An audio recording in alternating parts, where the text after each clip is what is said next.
Hello and welcome to Owning the Narrative. I am Bulow. The show will feature the top news of the week, complete with my observations, and even a little bit of sarcasm thrown in. The top news stories will be taken from my morning news briefings that I write on the Rick Bulow New Media blog every weekday morning. If you go on to like what you see, smash that thumbs up button. And now, let's go right into the news.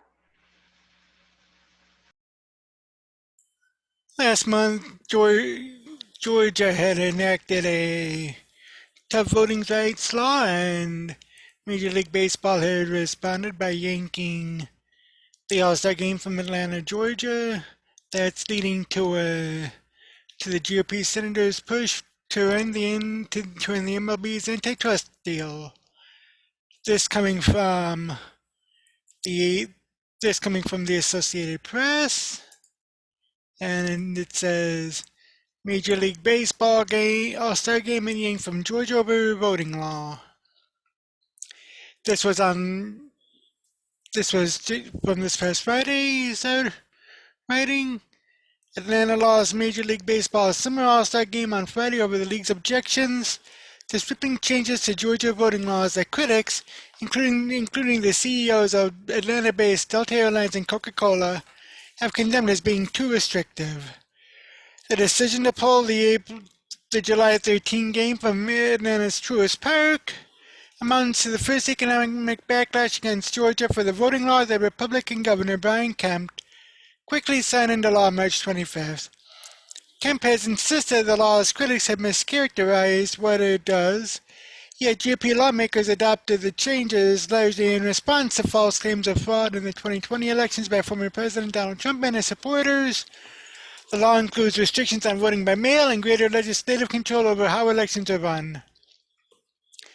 MLB Commissioner Rob Manfred made the decision to move the All-Star event to the amateur draft from Atlanta after discussions with individual players in the Players Alliance, an organization of black players formed after the death of George Floyd last year. The commissioner said in a statement, "A new ballpark for the events wasn't immediately revealed."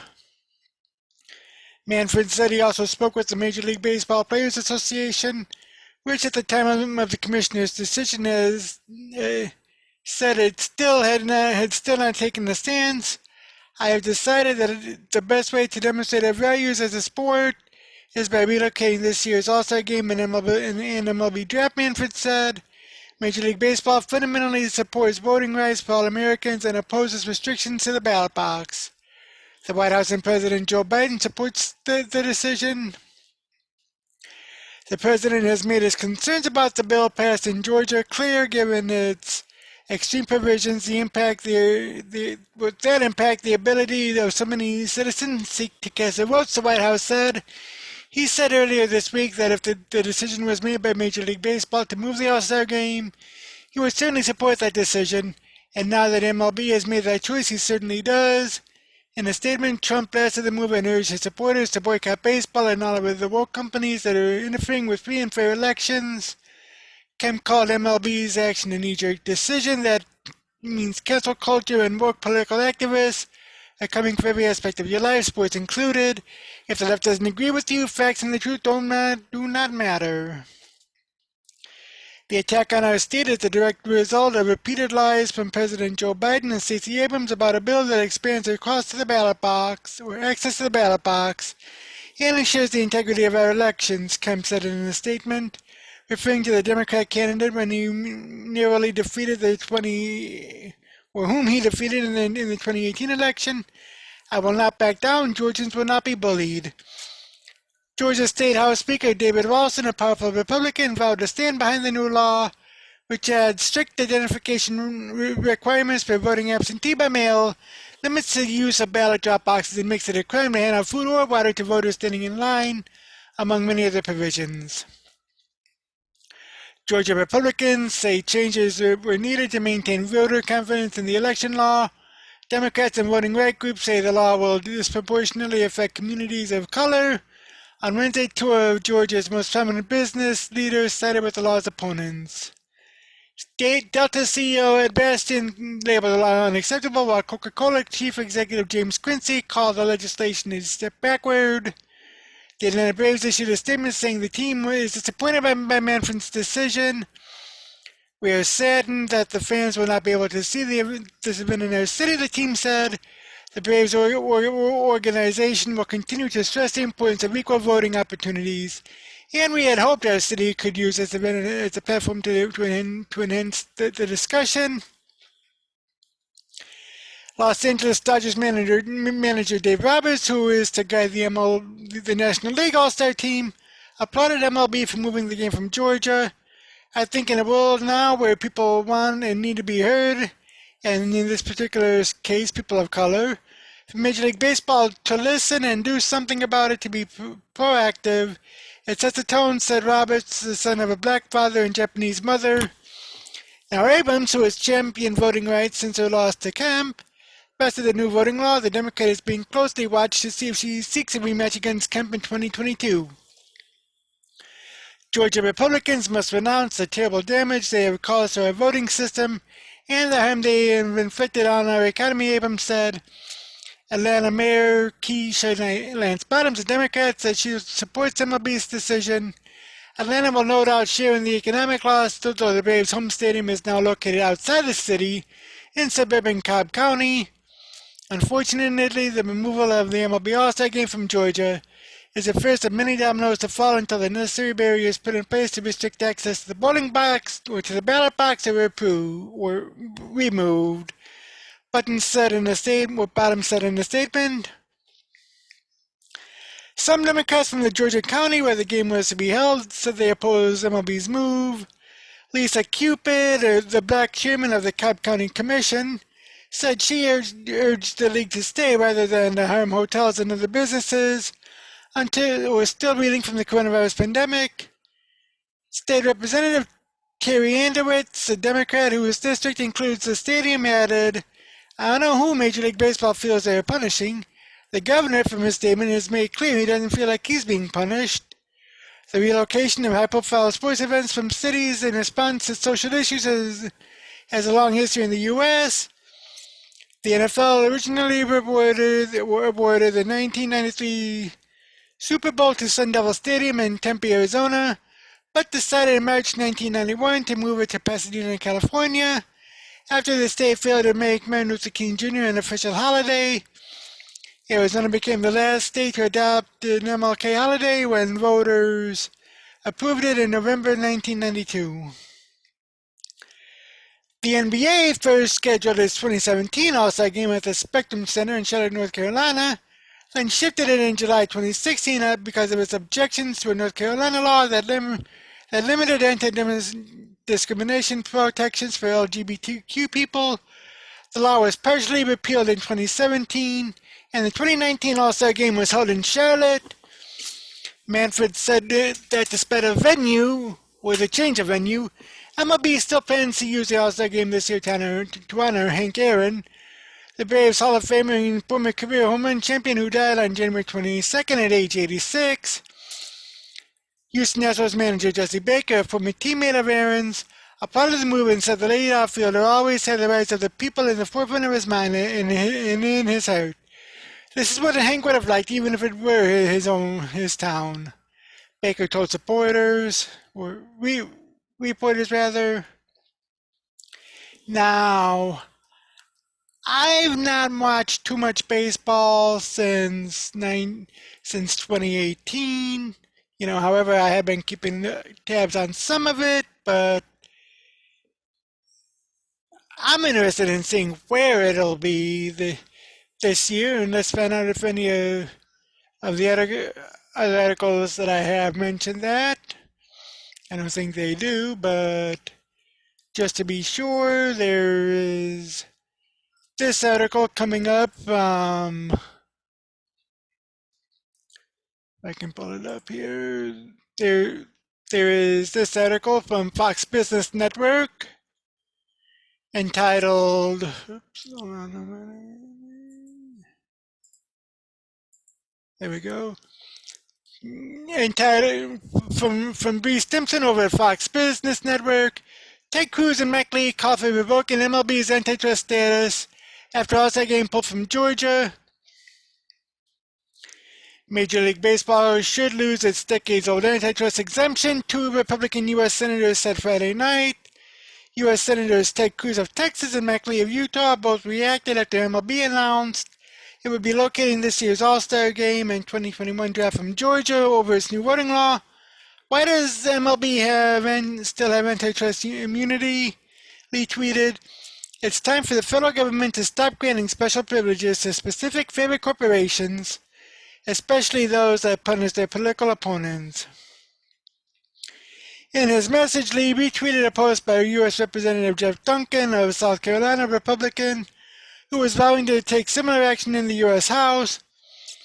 Cruz then added that he and Lee would be working hard to end MLB's antitrust immunity.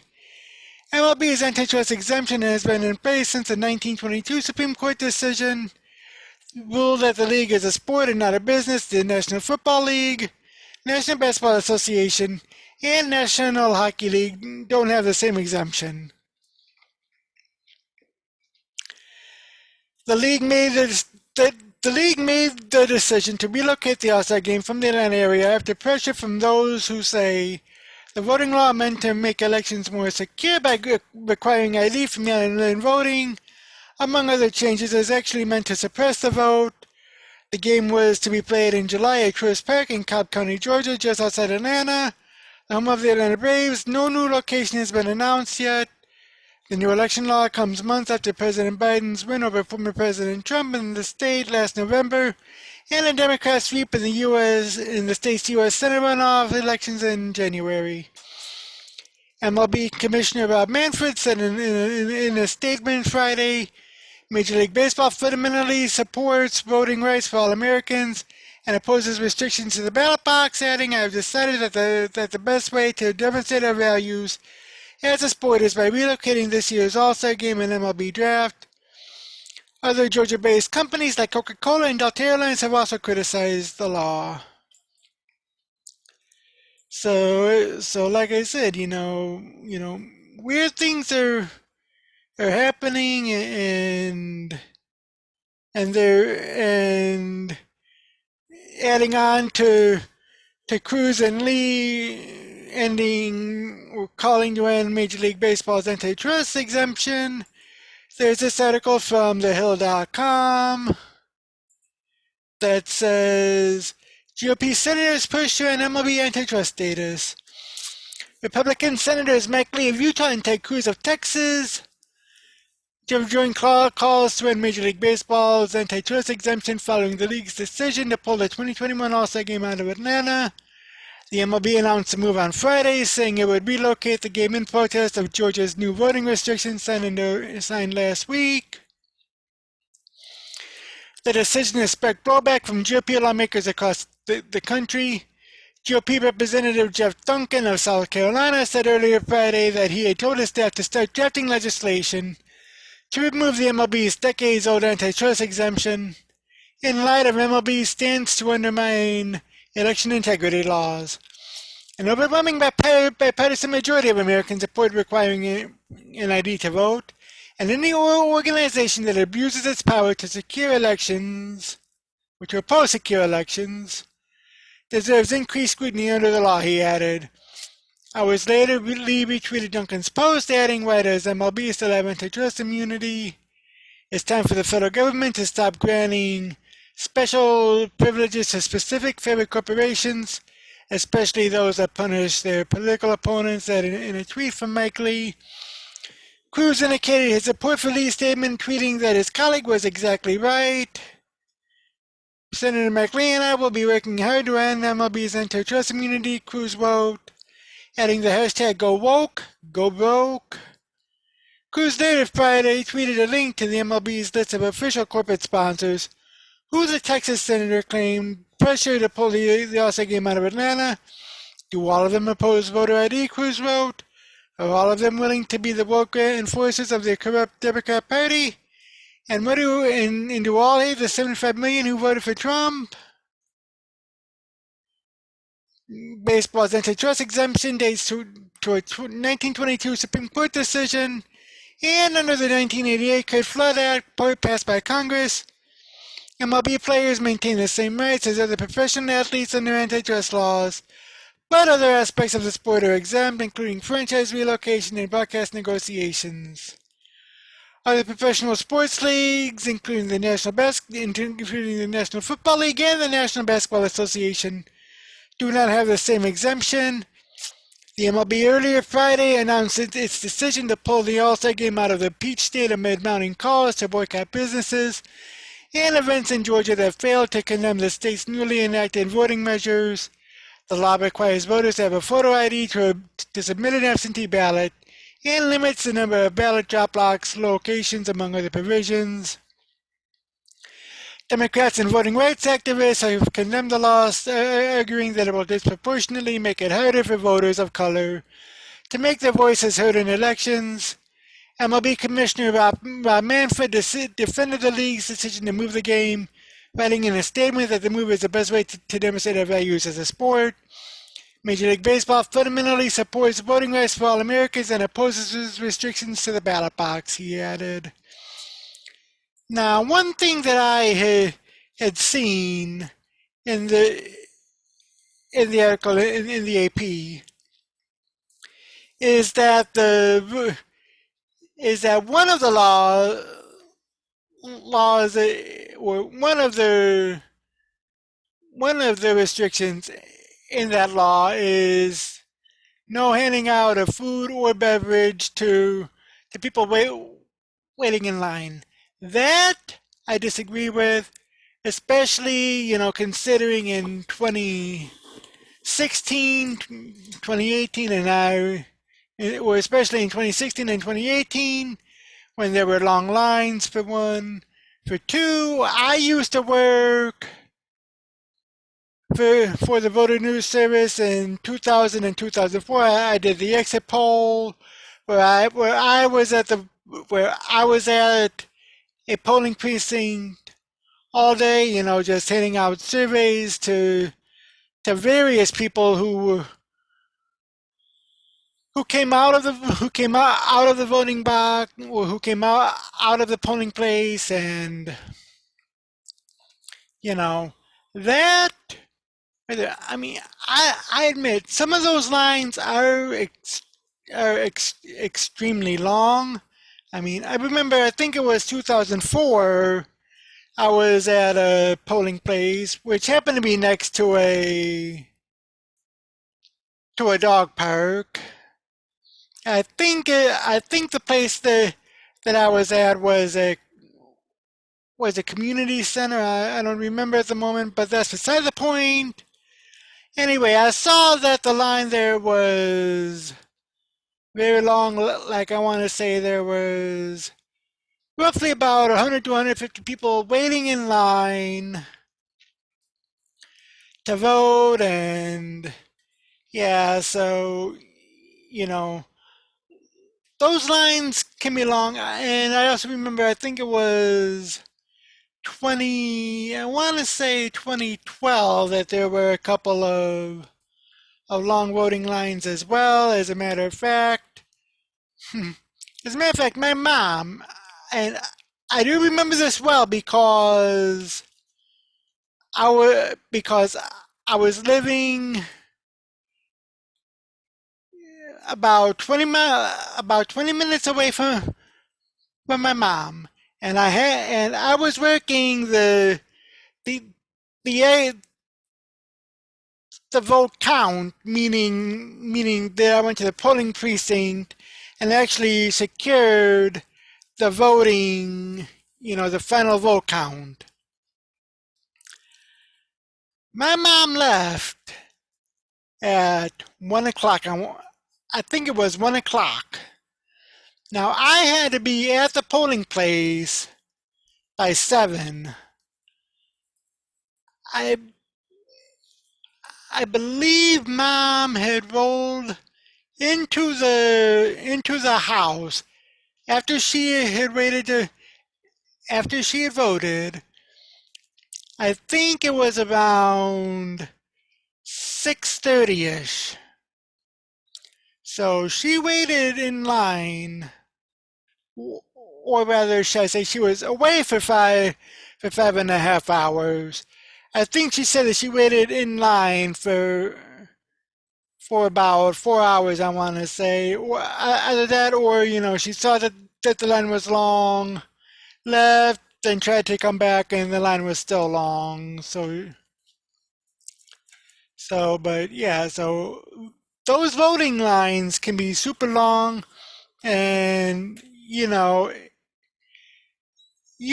do have a tendency to get tired, and for those who are elderly or disabled, they cannot stand for a long period of time, so they drop out only to have to come back in. So I say, in busy polling places, have a cooler or two or three of water,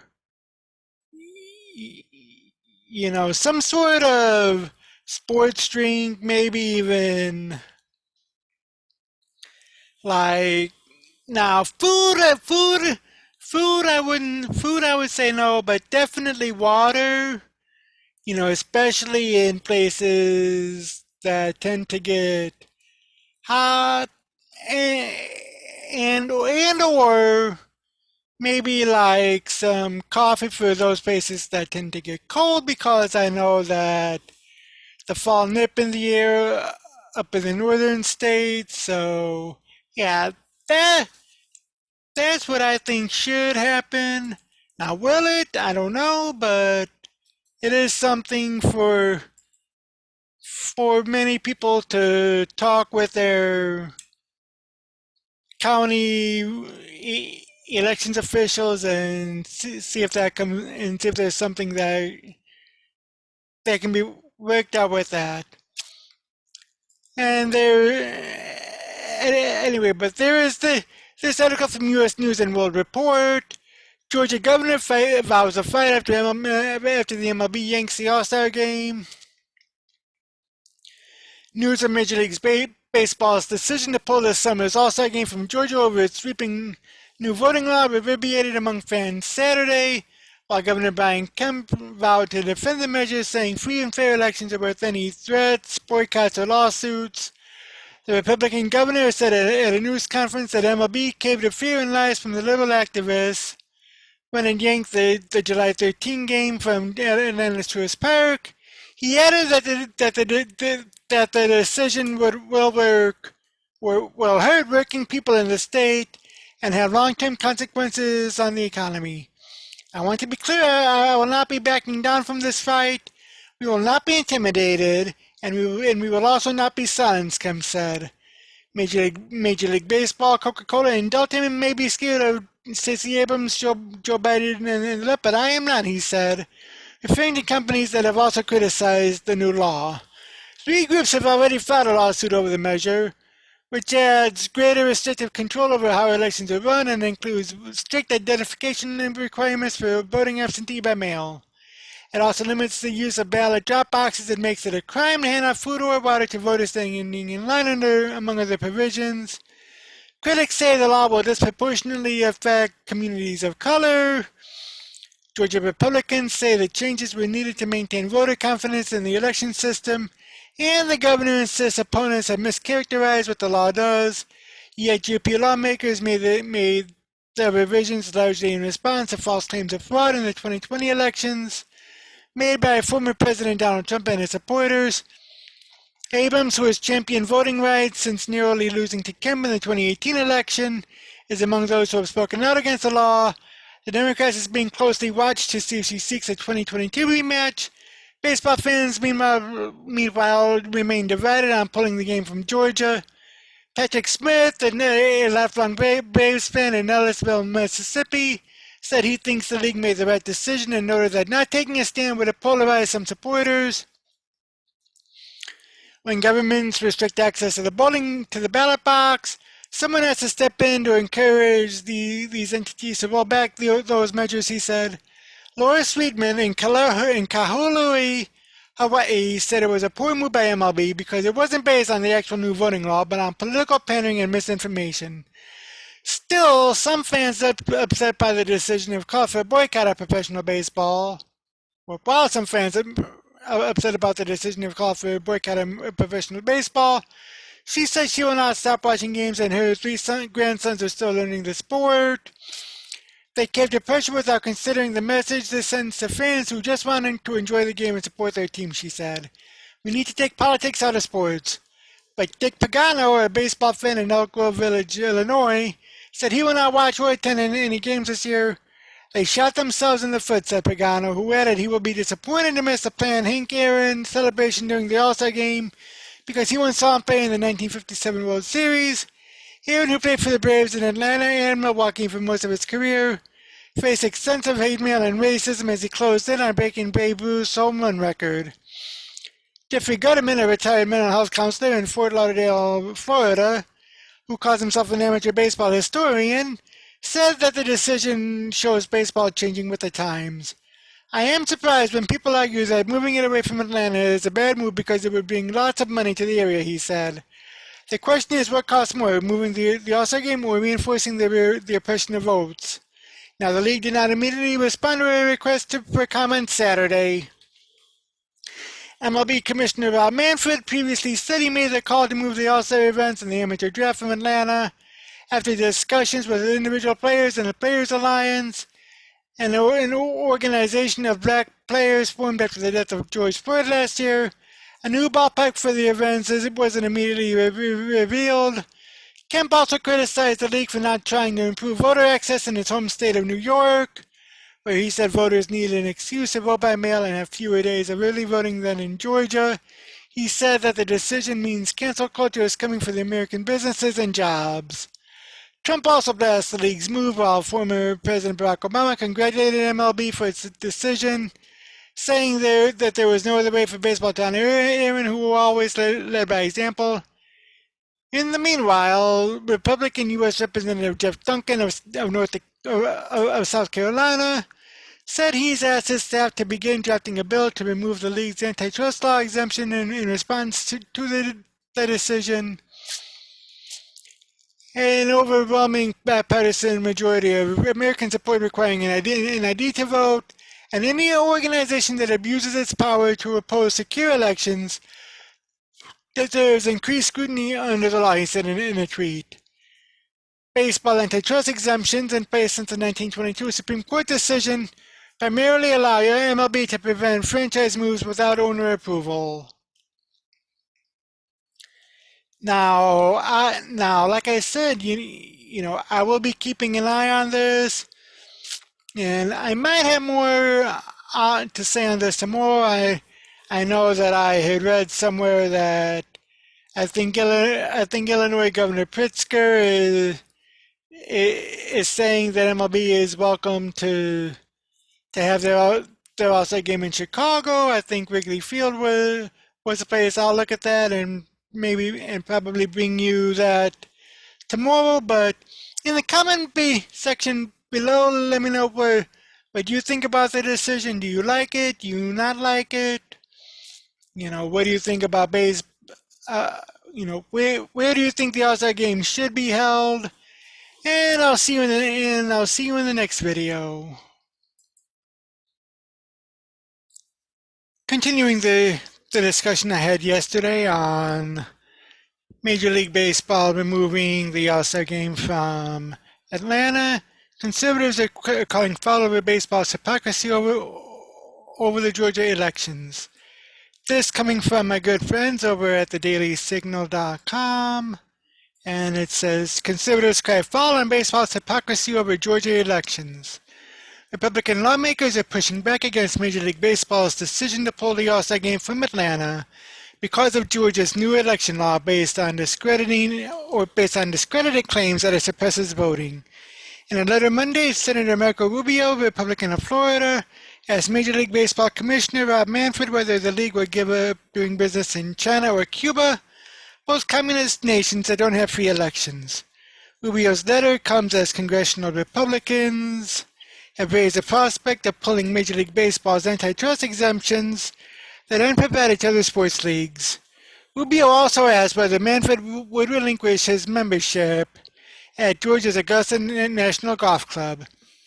Taking the All-Star Game out of Georgia is an easy way to signal virtues without significant financial fallout, the Florida Republican wrote to the baseball commissioner. But speaking out against the Chinese Communist Party would involve a significant loss of revenue and being closed out of a lucrative market.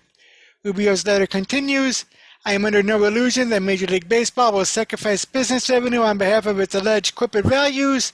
Similarly, I am under no illusion you intend to resign as a member from Augusta National Golf Club.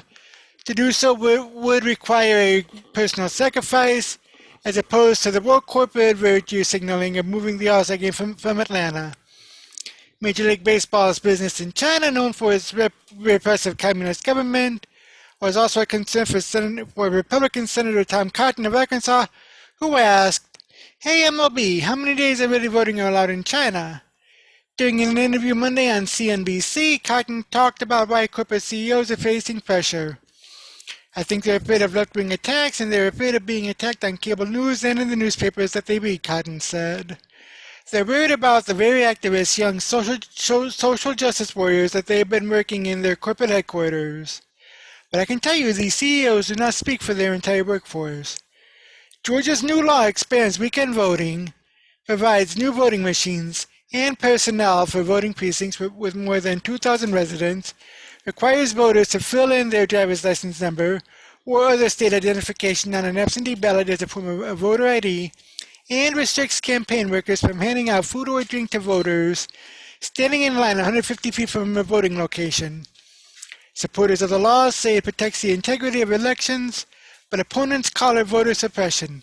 The Major League Baseball commissioner said in a formal statement, Major League Baseball fundamentally supports voting rights for all Americans and opposes restrictions to the ballot box.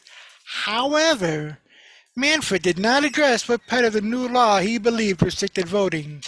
A fact check by the Washington Post gave President Joe Biden 4 Pinocchios, his highest rating for a lie, for his rhetoric about the Georgia law. Nevertheless, Biden has continued to call the law the Jim Crow of the 21st century, or Jim Crow on steroids.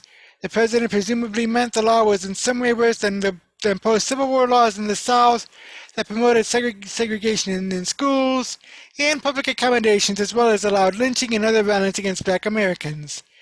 These laws also included poll taxes, literacy tests, and other overtly racist tactics to prevent blacks from voting. Rubio's fellow Florida Republican, Senator Rick Scott, also noted in a tweet that Major League Baseball executives are hypocrites, noting that the league played in Cuba, where the brutal Castro regime murders its own citizens and denies them basic human rights such as freedom of speech and free elections. In a Friday tweet, CBS News promoted a story by saying 3 ways companies can fight Georgia's restrictive new voting law, wording that seemed to offer recommendations without labeling the piece as opinion. CBS News later deleted the tweet. Republican Representative Jeff Duncan of South Carolina announced that he had directed his staff to draft legislation to revoke Major League Baseball's exemption from antitrust laws. Antitrust laws are designed to prevent one company or a group of companies acting collectively from gaining too large a market share in one industry.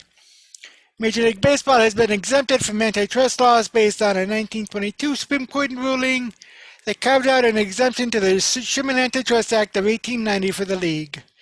In 1998, Congress passed and President Bill Clinton signed the Curt-Flood Act, revoking the antitrust exemption only for labor relations.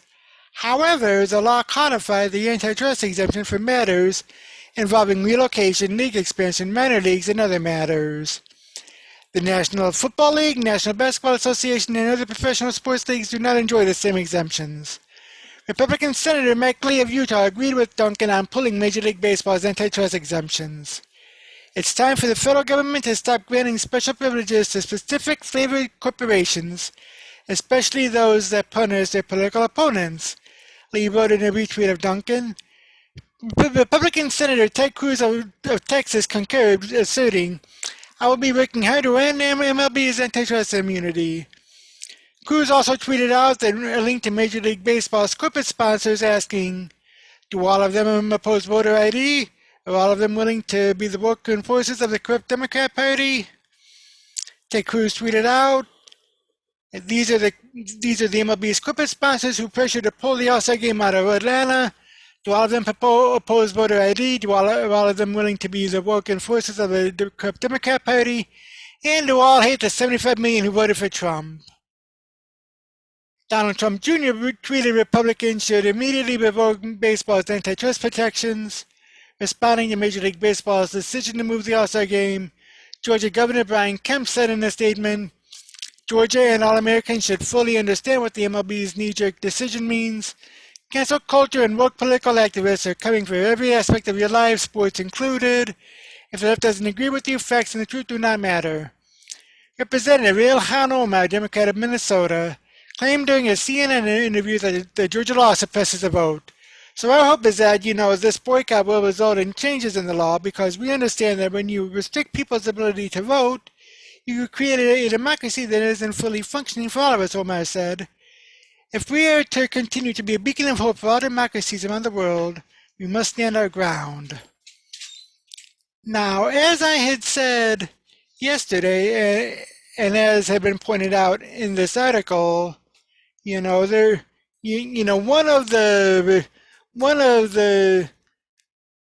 things in this law restricts campaign workers from handing out food or drink to voters standing in line 150 feet from a voting location.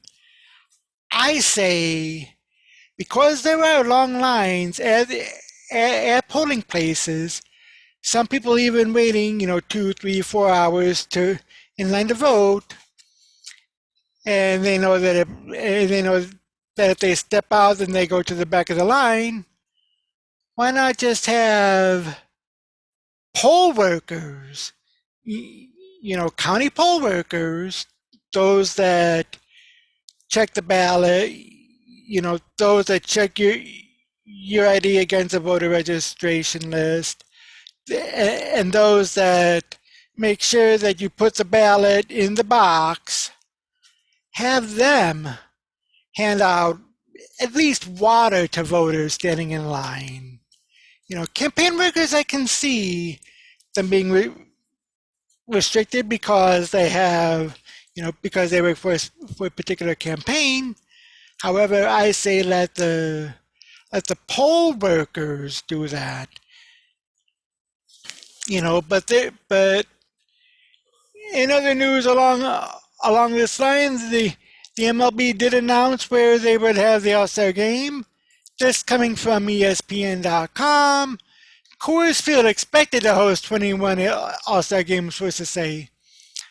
Coors Field in Denver is expected to host this year's All-Star Game, sources told ESPN Sports only on Monday. MLB opted to move the game out of Atlanta due to voting laws passed in Georgia last month. It will mark the second time the homer-friendly home of the Colorado Rockies will host a Midsummer Classic. The American League beat the National League 13-8 at Coors in 1998. This year's All-Star Game originally was scheduled for July 13 at Truist Park, home of the Braves. However, on April 2nd, MLB announced that it decided to move the game out of Atlanta due to a new Georgia law that has civil rights groups concerned about its potential to restrict voting access for people of color. Commissioner Rob Manfred said in a statement at the time that he discussed a potential move with individual big leaguers and the Players Alliance, an organization of black players formed after the death of George Floyd last year, before ultimately deciding to make the call as the best way to demonstrate our values as a part. Georgia Governor Brian Kemp signed into law last month a sweeping Republican-sponsored bill that includes new restrictions on voting by mail and greater legislative control over how elections are run. The bill, which also prohibits volunteers from distributing food and water to voters waiting in line, was finalized on March 25th, roughly 15 miles from Truist Park. Hold on a minute.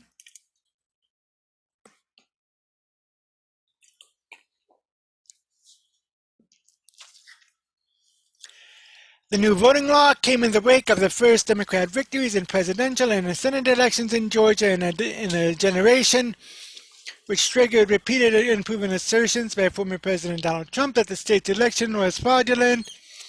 Supporters of the new law have said that it merely ensures election integrity and stamps out potential fraud, while critics have described it as voter suppression tactic that would make it difficult for minorities, particularly people of color, to vote, citing how it reduces ballot access in urban communities that lean Democrat. Now, like I said, it'll be interesting to see just what else happens, but yeah, then there's this from FoxNews.com. MLB All-Star Game to be played at Coors Field after league strips report from Braves, according to reports. And there's a video linked to this that says Tommy Lauren blasts MLB in Delta over Georgia voter ID law outrage.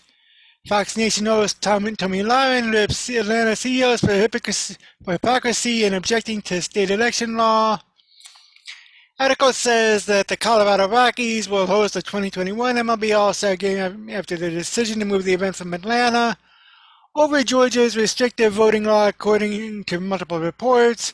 ESPN and Altitude TV reported the game was going to be moved to Coors Field in Denver on July 13. The Rockies nor MLB immediately responded to Fox News' request for comment. The 1998 All-Star Game was played at Coors Field. The American League beat the National League 13-8. Cleveland Indians second baseman Roberto Alomar was named MVP of the game. MLB Commissioner Rob Manfred made the announcement Friday in response to the mounting pressure to change the location of the July game in response to Republican-backed election reform legislation signed by Governor Brian Kemp. Over the last week, we have engaged in thoughtful conversations with clubs, former and current players, the Players Association, and the Players Alliance, among others, to listen to their views, he said in a statement. Major League Baseball fundamentally supports voting rights for all Americans and opposes restrictions to the ballot box, he continued. Fair access to voting continues to have our game's unwavering support. Republicans argue the legislation was necessary to shore up confidence in the voting or in the election process. Now, Georgia was one of the key states that the Trump campaign focused on as it honed in on unproven claims of voter fraud. During and after the 2020 presidential election, Biden narrowly won Georgia by roughly 12,000 votes. A spokesperson for Colorado Governor Jared Polis said the governor will be burning up the phones to bring the game to Denver, according to the Denver Post. When voting restrictions are compared with Georgia, Colorado's voting rules require polling centers to be open 15 days before the election, similar to Illinois, but absentee ballots are received automatically, which is far less restrictive than any other states, Georgia included. As previously reported by Fox Business, the game generates a healthy amount of economic activity for the host city, so it's not a surprise that the lawmakers are jockeying to get their respective stadiums on the MLB's radar. The 2020 All-Star Game held in Los Angeles, for example, had an estimated economic impact of $89 million. The game the year prior in Cleveland was estimated to have generated $65 million in regional economic activity. The 2013 event in New York had a massive local payday, estimated at $191.5 million. And now I'm looking forward to seeing where the All-Star Game will be next year and the year after, and whether the Georgia law will have any impact on it. But yeah, and speaking of that, as I had mentioned earlier, Senator Marco Rubio of Florida ripped the MLB commissioner for the league's China and Cuba ties. This coming from my good friends over at the Washington Free Bacon, and it says Rubio rips MLB Commish for leagues China Cuba ties. Republican Senator Marco Rubio of Florida excoriated Major League Baseball Commissioner Rob Manfred on Monday for his league's ties to authoritarian regimes in Cuba and China after the MLB All-Star Game was relocated from Atlanta in opposition to a voting bill. And it said that The Florida senator said Manfred's decision to move the MLB All-Star Game reeks of hypocrisy as the baseball league maintains lucrative relationships with Chinese Communist Party-backed businesses and had partnerships with autocrats in Cuba. Manfred announced Friday the MLB would be moving the All-Star Game, and MLB dropped away from Atlanta after critics of a Georgia voting law said it would limit minority voting rights. Last week, you decided the best way to demonstrate our values as a sport is by relocating this year's All-Star Game from Atlanta because of Georgia's revised election law, Rubio said in a letter to the commissioner. Quoting from the MLB statement, "It is a decision that will have a bigger impact on countless small and minority-owned businesses in and around Atlanta than the new voting law ever will, and one of the reeks of hypocrisy. Major League Baseball has a streaming deal with Tencent, a Chinese tech supergiant, accused of leading a large-scale crackdown on political freedom in China, including the freedoms of Uyghur Muslims. The league also inked deals with the Castro regime in Cuba, allowing an exhibition game between the Cuban national team and Tampa Bay Rays in 2016, as well as an agreement allowing Cuban baseball players to sign with MLB teams without defecting from their home country. The Trump administration axed these deals with Cuba in 2019, saying that they rewarded a rogue state for bad behavior. Rubio also pressed Manfred to go further and cancel his membership to an exclusive members-only Georgia country club in protest of the state's allegedly restrictive election law. Manfred is a member of the Augusta National Golf Club, where the Masters tournament is played annually, and initial membership fees cost around $40,000. In the end, as a citizen of a free nation, you and Major League Baseball have the right to speak out against laws in the U.S. you disagree with, even if it is on the basis of false information, Rubio said. I am under no illusion that Major League Baseball will sacrifice business revenue on behalf of its alleged corporate values. Similarly, I am under no illusion you intend to resign as member from Augusta National Golf Club. To do so would require personal sacrifice, as opposed to the woke corporate virtue signaling of removing the All-Star Game from Atlanta.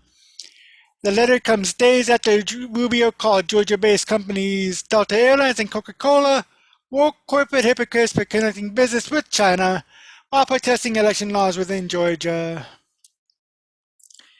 I say good on Rubio for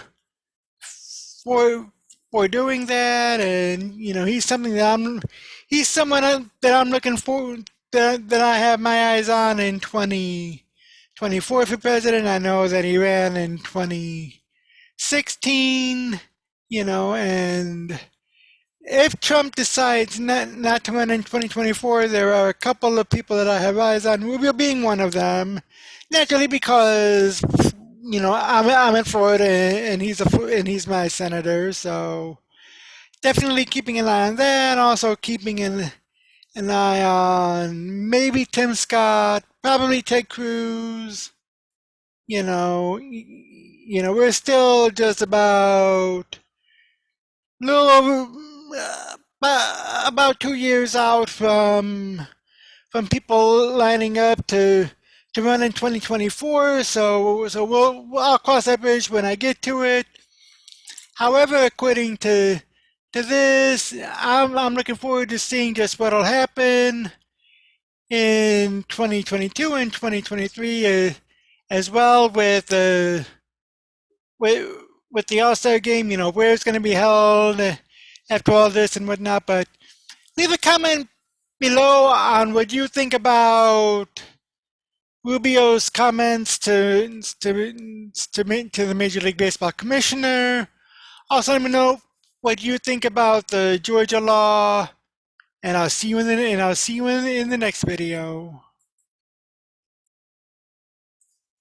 You've heard me in the past mention Section 230, Communications Decency Act, and how President Trump wanted to delete it. Well, there is also a Supreme Court justice that is weighted in on this.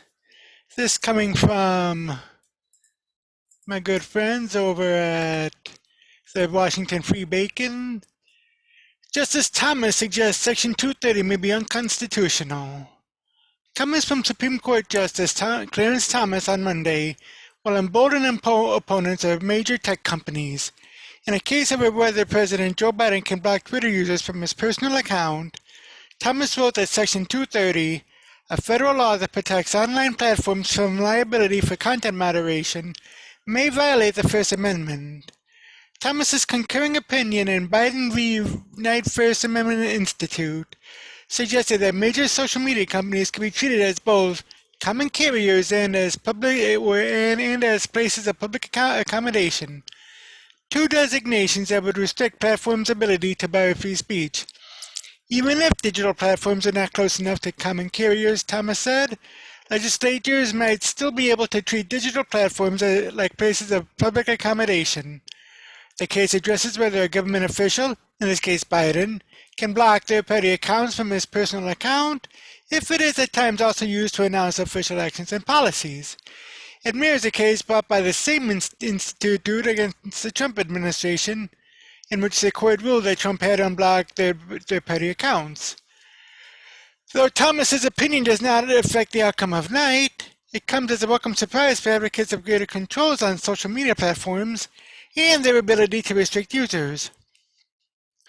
Multiple state legislatures have floated restrictions on major social media platforms. Those restrictions have largely been viewed as not feasible, since Section 230 protects the ability of private platforms to make decisions about what content they host. But Thomas cited an argument that when states pass laws barring social media censorship, Section 230 itself may violate the First Amendment by preempting those state laws. Justice Thomas is right. Big tech's massive power to deliver and control the information flow in America gives it great common carrier status, said Mike Davis, founder of the Anti-230 Internet Accountability Project. Google, Amazon, Facebook, and Twitter have a different responsibility than other companies. The responsibility to avoid viewpoint discrimination and to protect the free speech rights of the users. Legal scholar Eugene Volokh, whose explanation of this argument was cited by Thomas, said that the justice's reading would face an uphill battle, but that it was not on its face implausible. If I had to bet money, I would guess the courts would say Section 230 simply protects platforms' rights to exclude people from their property, Volokh told the Washington Free Beacon. He also noted that social media platforms have much more room to maneuver in how they choose to recommend or promote material, even if they are required to host certain material. But several cases cited by Thomas suggest states can designate private entities as common carriers and regulate them accordingly. Thomas then ended by arguing that, as Twitter made clear, the right to cut off speech lies most powerfully in the hands of private digital platforms. The case is number 20-197, Biden versus Knight First Amendment Institute. It's good that Justice Thomas is weighing in on this. You know, he is one of the most stalwart conservatives on the Supreme Court, and it's also good that he had quoted Eugene Volokh, who is a part of, or who founded the Volokh conspiracy, which is a major, which is a think tank, mostly law professors, sometimes contrarian, often libertarian, always independent. And yeah, and when Volokh said that the justice's reading would face an uphill battle, but that it was not on its face implausible, you know, he said that there is some possibility that will be workable. Here's another article on Thomas's concurring opinion from the Daily Dot. Clarence Thomas quotes the argument that Section 230 violates the First Amendment. Supreme Court Justice Clarence Thomas has indicated the strongest support on the court today for stripping some of the world's largest internet companies' right to police content on their site. These platforms have been in the right-wing crosshairs for years, They often claim that companies are biased against them and are suppressing the speech of conservatives like Republican Representative Marjorie Taylor Greene of Georgia. Members of Congress have echoed the same, and numerous conservatives have sued over their suspensions. If they ultimately get their way, companies like Twitter, Amazon, Facebook, Google, and Amazon would be required to reinstate the accounts of users they banned, such as Alex Jones, Laura Loomer, and former President Donald Trump. They have long argued that these platforms essentially amount to the public space, and thus they should be prohibited from censoring speech. In a concurring opinion in the case against Trump about whether he could legally block people on Twitter, which the court order dismissed as moot, Thomas indicates that he supports such a move. Much of his argument boils down to assessing that Twitter, Facebook, Google, and Amazon should be deemed common carriers or public accommodations because they exert control over such significant amounts of speech online. Much like the government can't ban you from driving online and I-95 because you prefer the right lane, social media sites can't ban you from posting content they deem problematic. Common carriers are broadly required to serve all comers, so designating them as such would significantly reduce their right to ban people and content from their site. Thomas is unpersuaded by the argument that these are a few out of millions of websites and dozens of social media platforms, so people banned from one can simply join another. In his view, their sites are like interstate highways for information and speech, and requiring someone to use an alternative means is like requiring them to take a footpath instead. In other words, he thinks that alternates like Gab and Parler are not sufficient substitutes. What matters is whether the alternatives are comparable. For many of today's digital platforms, nothing is, he wrote. He invites Congress to intervene. If the analogy between common carriers and digital platforms is correct, then an answer may arise for dissatisfied platform users who would appreciate not being blocked, laws that restrict the platform's right to exclude, Thomas wrote. Thomas also argues that the companies may provide public accommodation, which would subject them to laws suggesting such. Historically, public accommodation only applied to physical locations, hotels, restaurants, entertainment venues, etc. But more recently, some courts have split on that decision, noting that no party to the instant case argues that public accommodation restrictions apply. Thomas seems to write a future case on making just this argument. Once again, a doctrine, such as public accommodation, that reduces the power of a platform to unilaterally remove a government account might strengthen the argument that another account is truly government-controlled and creates a public forum. But no party has identified any accommodation restriction that applies here. Many noted with great interest that in the footnotes, he also cites an argument that Section 230 of the Communications Decency Act, which provides immunity to companies for content on their sites, potentially, note that word there, potentially violates the First Amendment. Some pointed out that requiring companies to hold speech effectively reduces their own free speech rights. Thomas is probably the most reliably conservative member of the Supreme Court. Today's opinion aligns him with some of the more fringe elements who want to curtail private social media companies' rights. Slate's Mark Joseph Stern tweeted out, "I am confident that Clarence Thomas's rallying cry for legislation overriding social media companies' First Amendment rights and forcing them to hold speech is entirely about right-wing fears that Twitter, Facebook, etc. are censoring conservative speech." It should also be noted that Thomas's wife, Jenny, is also an avid conservative poster as well. So, okay.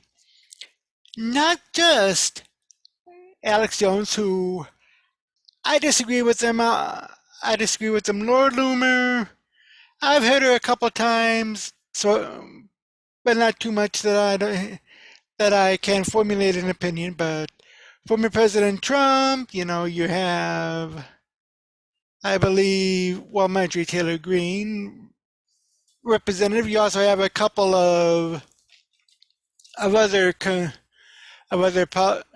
conservative politicians, and not just that, but also so regular people who believe whose political positions align on the conservative manner. They're even banned from Twitter, and not just Twitter, but also Facebook is one. But there are certain apps out there there's an app out there called Discord, used which is a social media app that's used for gaming. Much kind of like a message board, so to speak. And there were many people who were banned from there, especially after the election. And yes, there were a few even video social media platforms that are banning conservative speech, which is why many people are moving over to sites such as Rumble and Vimeo and a few others. And okay, I have my own social media hubs and platforms, which I have linked in my contact section in the description of this video. So check them out. And we have another article, this one from Libertarian Leaning Reason about Clarence Thomas. Justice Thomas wonders when the Supreme Court will have to consider social media's private deplatforming power. Justice Clarence Thomas this morning suggested that the Supreme Court is on a collision course with online platforms like Twitter and search engines like Google about how much power companies have to decide who may speak. The context is a unanimous decision by the Supreme Court in order to order the dismissal of a lawsuit by the Ninth First Amendment Institute against former President Donald Trump over whether Trump was unconstitutionally censoring people when he blocked them from tweeting at him. Now that Trump is no longer the president and has been banned from Twitter, the Supreme Court determined the case to be moot. Thomas, concurring with the decision, decided to write separately to raise questions about the power of Twitter to eject Trump from the platform. He noted the oddness of the concept that a public official's Twitter feed might be considered a government forum when interacting with the public, but a private company has unrestricted authority to do away with it. Thomas, it seems, is raising points similar to those of some conservative politicians. He believes that there may be something wrong, possibly even unconstitutional, if a private online platform can boot people off or delete comments it objects to. He wrote, today's digital platforms provide avenues for historically unprecedented amounts of speech, including speech by government actors. Also unprecedented, however, is a concentrated control of so much speech in the hands of a few private parties. We will soon have no choice but to address how our legal doctrines apply to highly concentrated, privately owned information infrastructure such as digital platforms. Thomas raises a question about whether some of these platforms might be considered by the courts to be common carriers, utilities like phone lines that serve the public interest.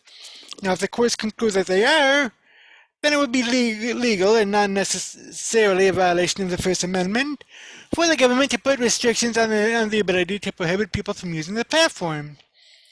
Thomas also takes note of an argument presented by Eugene Volokh, professor of law at UCLA and co-founder of the Volokh conspiracy located on Reason. In January, Volokh considered whether federal law can run afoul of the First Amendment when it preempts a state law that grants a particular free speech protections against private actions. There's a Supreme Court precedent from 1980, Punya Representative V. Robbins, Thomas references it in his concurrence, that allowed California, or that concluded rather, California had the power to force a shopping mall to allow protesters to engage in advocacy there, even though it was private property.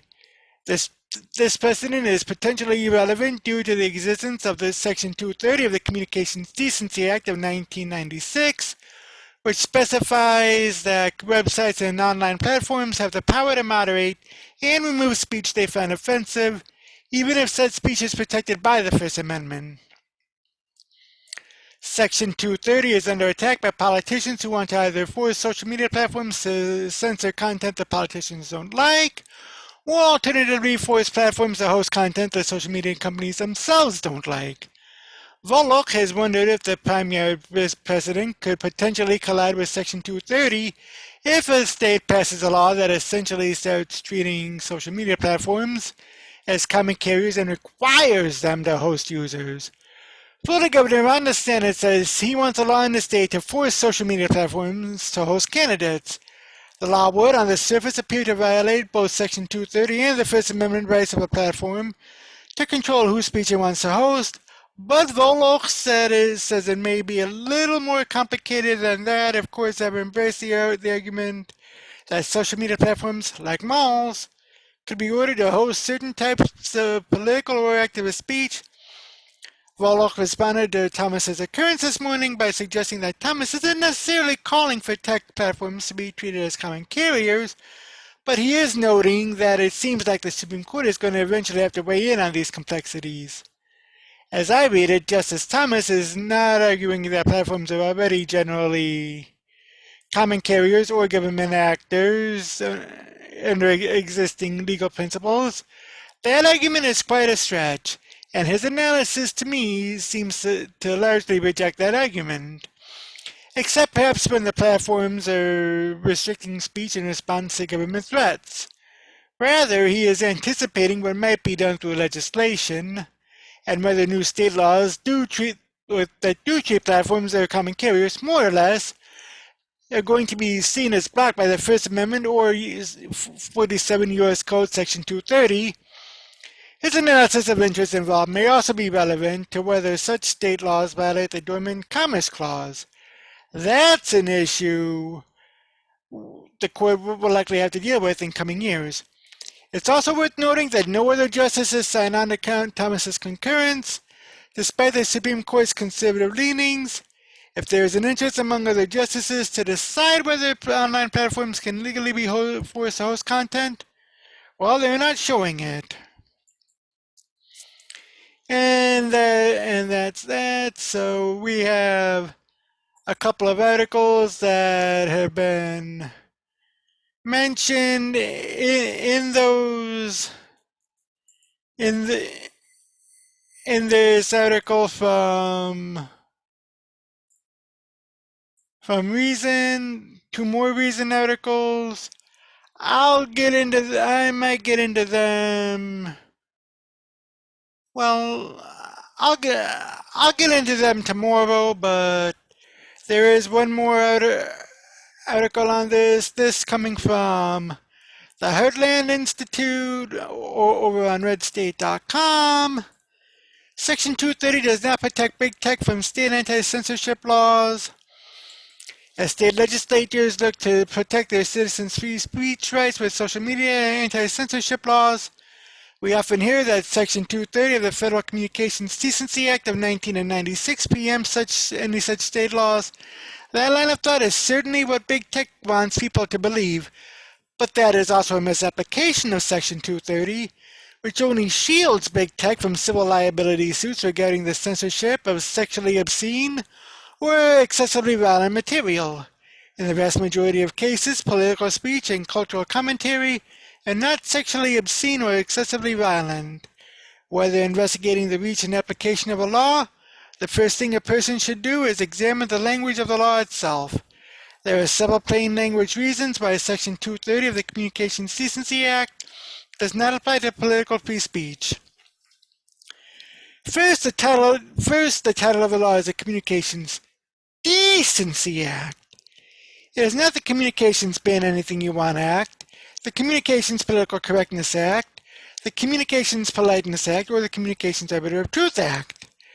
The explicit purpose of the legislation is listed in the title: to allow internet platforms to block indecency if they so choose. Second, the section of the Act, Section C-2A, that provides internet providers civil protection is titled Protection for a Good Samaritan, Blocking and Screening of Offensive Material. The title of this section, like the title of the Act itself, shows the purpose is to grant protections for censorship of a finite, explicitly defined category of material, offensive and indecent material. Third, the Act provides explicit examples of offensive and indecent material that Internet platforms may censor. Every explicit example involves sexual obscenity or excessive violence, which fit clearly and comfortably within the title of the Act. Content that is explicitly subject to censorship is that which is obscene, lewd, lascivious, filthy, excessively violent, harassing, or otherwise objectionable. None of these explicit examples are even remotely connected or similar to public speech or cultural commentary.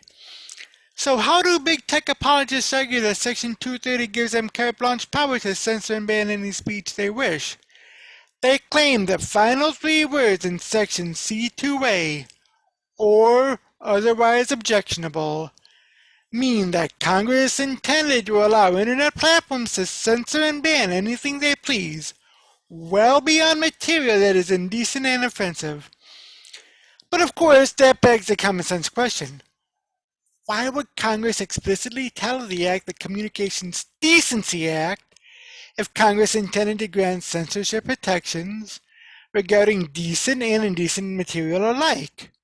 Why would Congress place civil protections for censorship under Good Samaritan and offensive material if Congress intended to grant censorship protections to everything else as well? Fortunately, we don't need to rely solely on common sense. Congress provided additional clear instruction. The language of the Communications Decency Act explicitly states that it is Congress's policy to encourage the development of technologies which maximize user control over when information is received by individuals, families, and schools, emphasis mine. Congress is instructing us that these narrowly defined censorship protections are not to be applied broadly, and that, other than these narrow exceptions, Congress is emphasizing that the users themselves, rather than Internet platforms, should determine what they share and receive from one another. Also, the explicit language of Section C2A states that Internet platforms must make a good faith determination that material runs afoul of the statute in order to have immunity from civil suits. However, interpreting the final three words of Section C2A to allow Internet providers to censor and ban anything they wish makes the statute's requirement of good faith determinations unnecessary and silly. One can reasonably assume that Congress would not include a requirement for a good faith determination that certain material qualifies for censorship protection if literally everything in the world qualifies for censorship protection. Now let's turn to another very important issue. Let us assume for the sake of argument that despite all of the above, the language and intent of the Act was to give tech platforms full civil immunity for censoring and banning anybody, any material, and any speech they choose. Even so, the explicit language of the Act only applies to civil liability. Subsection A under Section C2 provides a censorship grant of immunity. Yet Section C2 is titled Civil Liability. It is not titled Criminal Liability or Civil and Criminal Liability.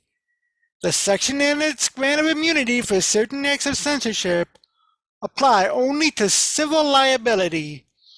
Accordingly, even if big tech apologists dubiously yet successfully contort Section 230 to provide big tech with full civil immunity for censoring and banning anything they please, there is nothing that prohibits states from enacting criminal penalties for platforms that censor political free speech or block people based on their political free speech.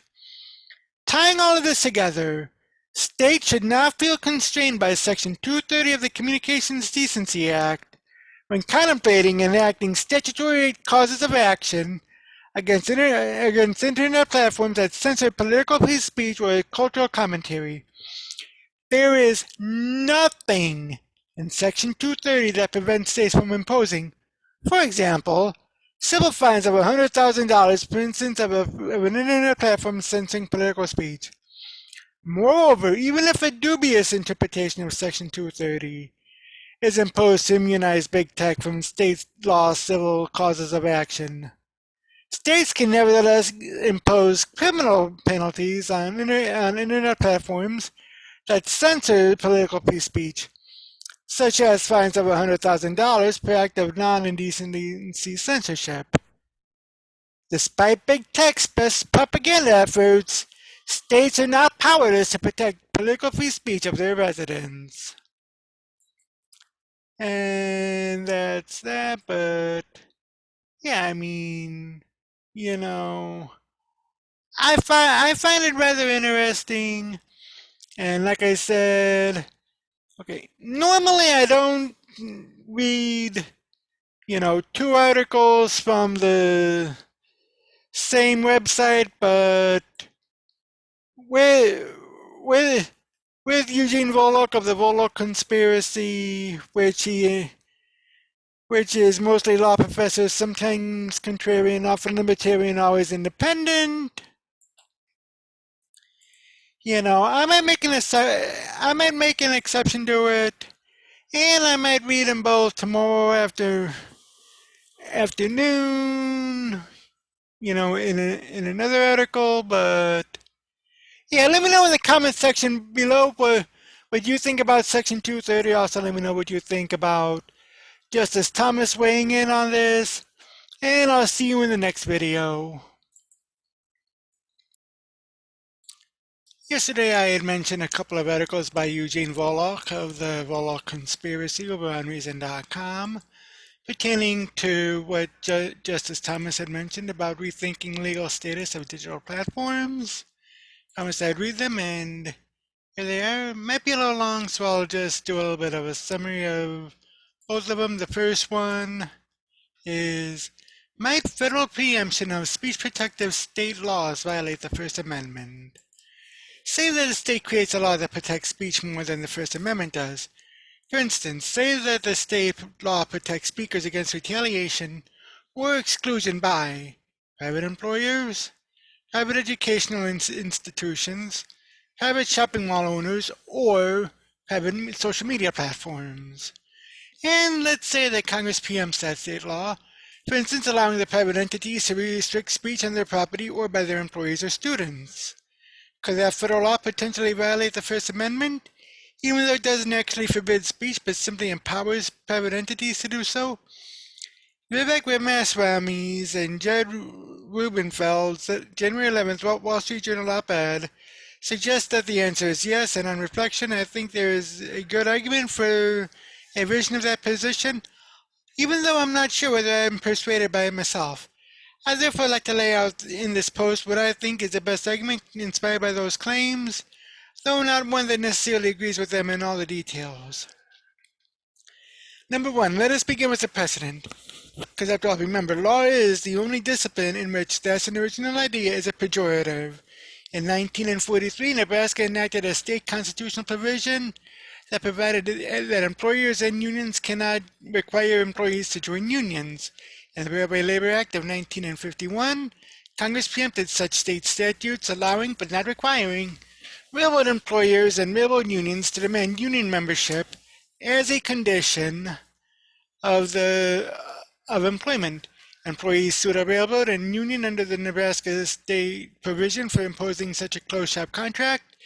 The defendants raised the federal act as a defense, arguing that it preempted the state provision.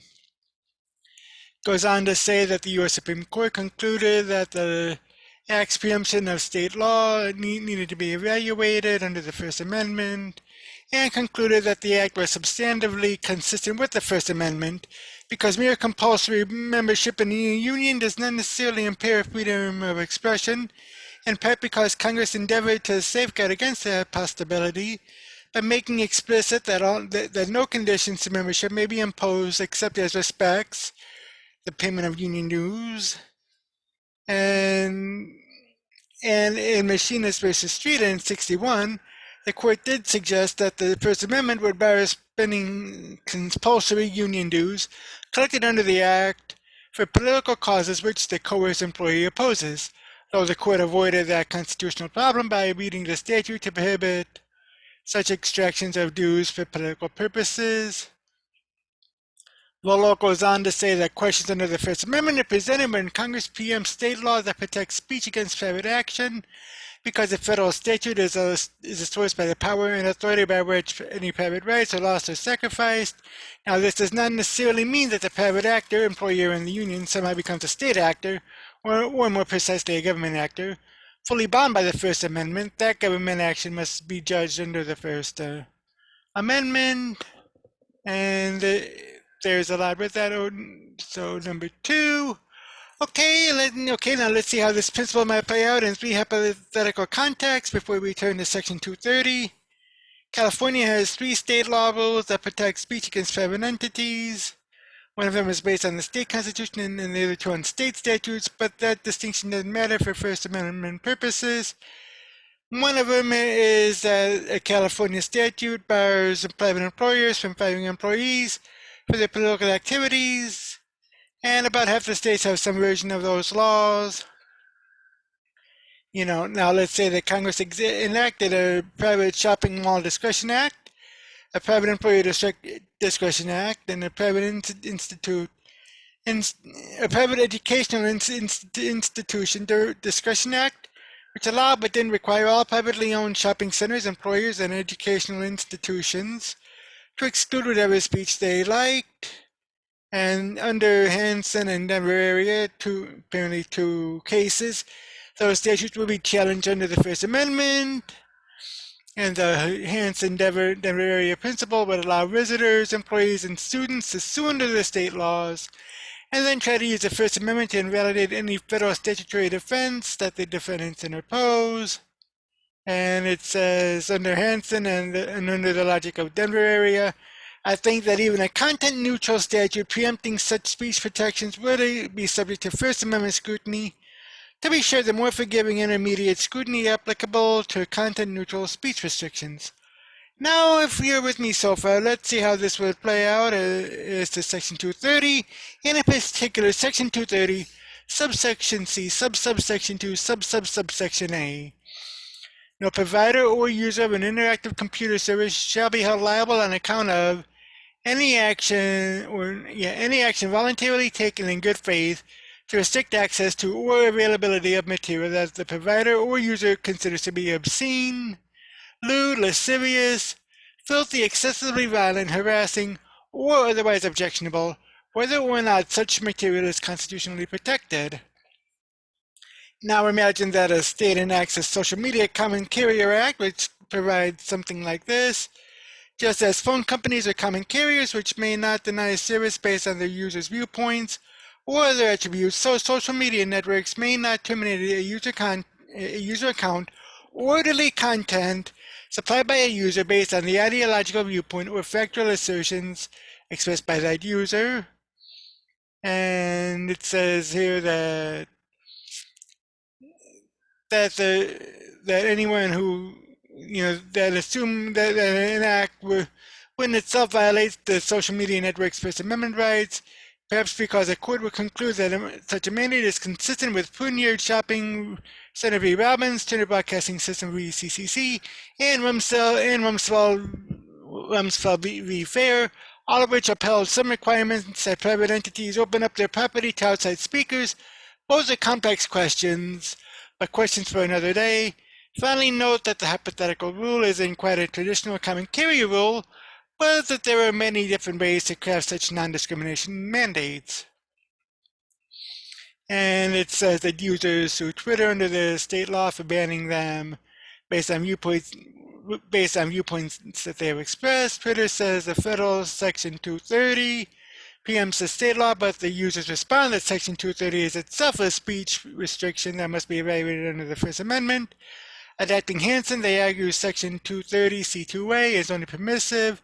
Congress has not compelled nor required social media networks to restrict user speech. And it says that if private rights secured by the state law are being invaded, it is by force of a Twitter policy made pursuant to federal law, which expressly declares that state law is superseded. In other words, a federal statute is a source of the power and authority by which any private rights are lost or sacrificed. Bulow goes on to say that he thinks that this is at least a credible argument, and the most ambitious theory is 230C1, which preempts state law, and 230C1 protects social media networks from libel liability and other state law liability for those user posts that they don't exist or that they don't edit out. 230C1 is used all the time to block such lawsuits. But wait, both C1 and C2 were deliberately designed to preempt a specific rule that emerged out of two trial court cases applying New York state law, Cubby v. CompuServe in 91, Stratton Oakmont versus Prodigy in 95. That rule, to oversimplify, was when a platform doesn't exercise editorial control over user-provided material and instead provides freedom of communication in cyberspace to its users, it's largely immune from libel immunity. But when a platform chooses to gain the benefits of editorial control, that choice opens it up to a greater liability than other computer networks that make no such choice. And if the analysis is right, then they constantly invoke 230C1, and not just the rarely applicable 230C2 way itself, constitutes congressional preemption of state law that protects speech against private action. And as a result, that combo would need to be evaluated under the First Amendment. So 230 might be seen as constitutionally permissible, perhaps on the theory that its preemption of the state law protection for private speakers passes muster under the intermediate scrutiny applicable to content-neutral laws. But as he had mentioned at the outset, he's not sure that this analysis is right. And he stresses that this analysis is not identical to the Ramaswamy and Rubenfeld position, though it is inspired by that position, but he thought he'd set forth what he thought was the strongest argument in support of that view and see what others have to say about it. He'd love to hear people's reactions and to adapt his own thinking in light of them. And the entire article is listed in the description below if you want to read it all. But yeah, that is definitely rather intriguing, as is this article, also from Eugene Volokh. Justice Thomas suggests rethinking legal status of digital platforms. Again, it's a long article, so I'll just summarize some of it. A very interesting opinion by Justice Thomas in Biden v. Knight First Amendment Institute, concurring in the decision to vacate as Trump versus Knight First Amendment Institute, the case in which the Second Circuit held that President Trump violated the First Amendment by blocking certain users from his Twitter account. Now, as I read it, Justice Thomas is not arguing that the platforms are already generally common carriers or government actors under existing legal principles. That argument is quite a stretch, and his analysis seems to me to largely reject that argument, except mayhap when the platforms are restricting speech in response to government threats. Rather, he is anticipating what might be done through legislation, and whether new state laws that do treat platforms as common carriers, more or less, are going to be seen as blocked by the First Amendment or 47 U.S. Code Section 230. By the way, his analysis of the interests involved may also be relevant to whether such state laws will violate the Dormant Commerce Clause. That's an issue the court will likely have to deal with in coming years. I also read Justice Thomas's position here as somewhat tentative, and of course it's far from clear that 4 other justices will eventually go along with it, but I think the analysis is interesting and helpful to the debate on the subject. The opening symposium institute of a new faculty-edited Journal of Free Speech Law will be all about this general question. We expect the papers to be out around July, and I suspect Justice Thomas's opinion will be heavily cited out of my own paper in the journal as well, which will touch on many of these issues. My own views on this are uncertain and tentative as well, but I think some of the arguments that are cited favorably by the opinion and much worth discussing whatever bottom line ultimately reaches. I've also blogged briefly on the 230 question, influenced by the work of Vivek Ramaswamy and Jed Rubenfeld. And there's a long quote here about what happened with former President Trump, and that I personally will not read here, but yeah, so it goes on to say that threats directed at digital platforms can be especially problematic in the light of 47 U.S.C. 230, which some courts have misconstrued to give digital platforms immunity for bad faith removal of third-party content. Malware Bytes Incorporated versus Enigma Software Group USA LLC in 2020. Justice Thomas statement respecting denial of cert. This immunity eliminates the biggest deterrent, a private lawsuit against caving to an unconstitutional government threat. For similar reasons, some commentators have suggested that immunity provisions like Section 230 could potentially violate the First Amendment to the extent that those provisions preempt state laws that protect speech from private censorship. Volokh had written, my federal preemption of speech protective state laws violate the First Amendment, which I had just read earlier. Now, according to that argument, when a state creates a private right and a federal statute preempts that state law, the federal statute is the source of the power and authority by which any private rights are lost or sacrificed. That Railway Employees versus Hansen in 56, Skinner versus Railway Labor Executives Association in 89. But note what is alleged here what threats would cause a private choice by a digital platform to be deemed that of the state remains unclear, and that no party has sued Twitter. And it says that as Twitter made clear, the right to cut off speech lies most powerfully in the hands of private digital platforms. The extent to which that power matters for purposes of the First Amendment, and the extent to which that power could lawfully be modified raise interesting and important questions. The petition unfortunately affords us no opportunity to confront them, and I just realized that I hadn't shared it, but it's linked below. Like I said, the article is long according to the reader. It's 14 minutes, so I just summarized it. But it'll be in the description section for you to read.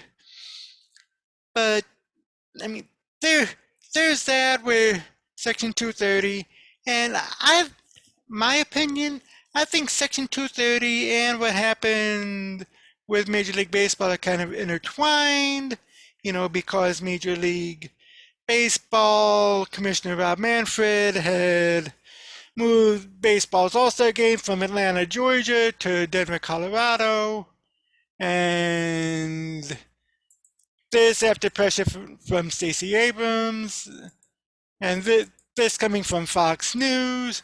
MLB Commissioner decided to move All-Star Game after pressure from Stacey Abrams on voting issues, according to sources. This by Charlie Gasparino. Major League Baseball Commissioner Robert Manfred decided to move the All-Star Game on his own after holding extensive discussions with voting rights groups associated with LeBron James, Stacey Abrams, and Reverend Al Sharpton. Sources familiar with the move tell Fox News. Abrams and Sharpton told the commissioners that players would boycott the game if not. Sources say that Abrams' current stance, that she is disappointed about the Georgia boycott, is suspect that she was a key player in the decision. James has publicly supported the Georgia boycott. Now, Abrams' group and Sharpton also urged the commissioner to support other issues, including voter drives and H.R. 1, the For the People Act, sweeping election reform that recently passed the House. Manfred decided that the easiest way to deal with the matter was to leave Georgia, according to a source. After Manfred made the decision, he told the 8-member executive committee before making the announcement, which surprised the 22 other teams. Manfred said that the decision was made after discussions with the MLB Players Association and its Players Alliance. The game will now be held in Colorado. Abrams tweeted out last week, disappointed that MLB will move the All-Star Game, but proud of their stance on voting rights. Georgia GOP traded economic opportunity for suppression. On behalf of POC targeted by SB 202 to lose votes and not wages, I urge events and productions to come and speak out or stay and fight. She later released another statement. Like many Georgians, I am disappointed that the MLB is moving its All-Star Game. However, I commend the players, owners, and league commissioner for speaking out, she wrote.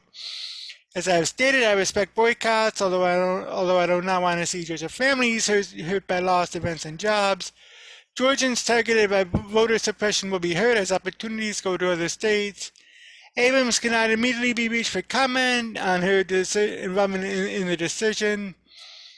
And it says, Georgia lawmakers passed the Election Integrity Act of 2021 in a party line vote last month.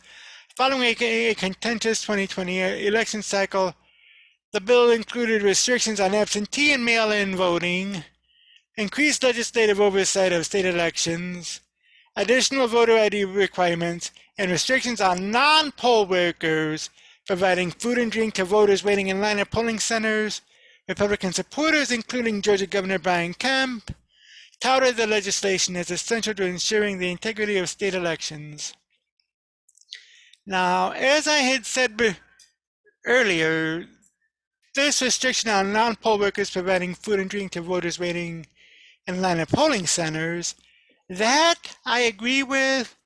I mean, instead of having non-poll workers, just have poll workers with a large cooler, and if the line is long,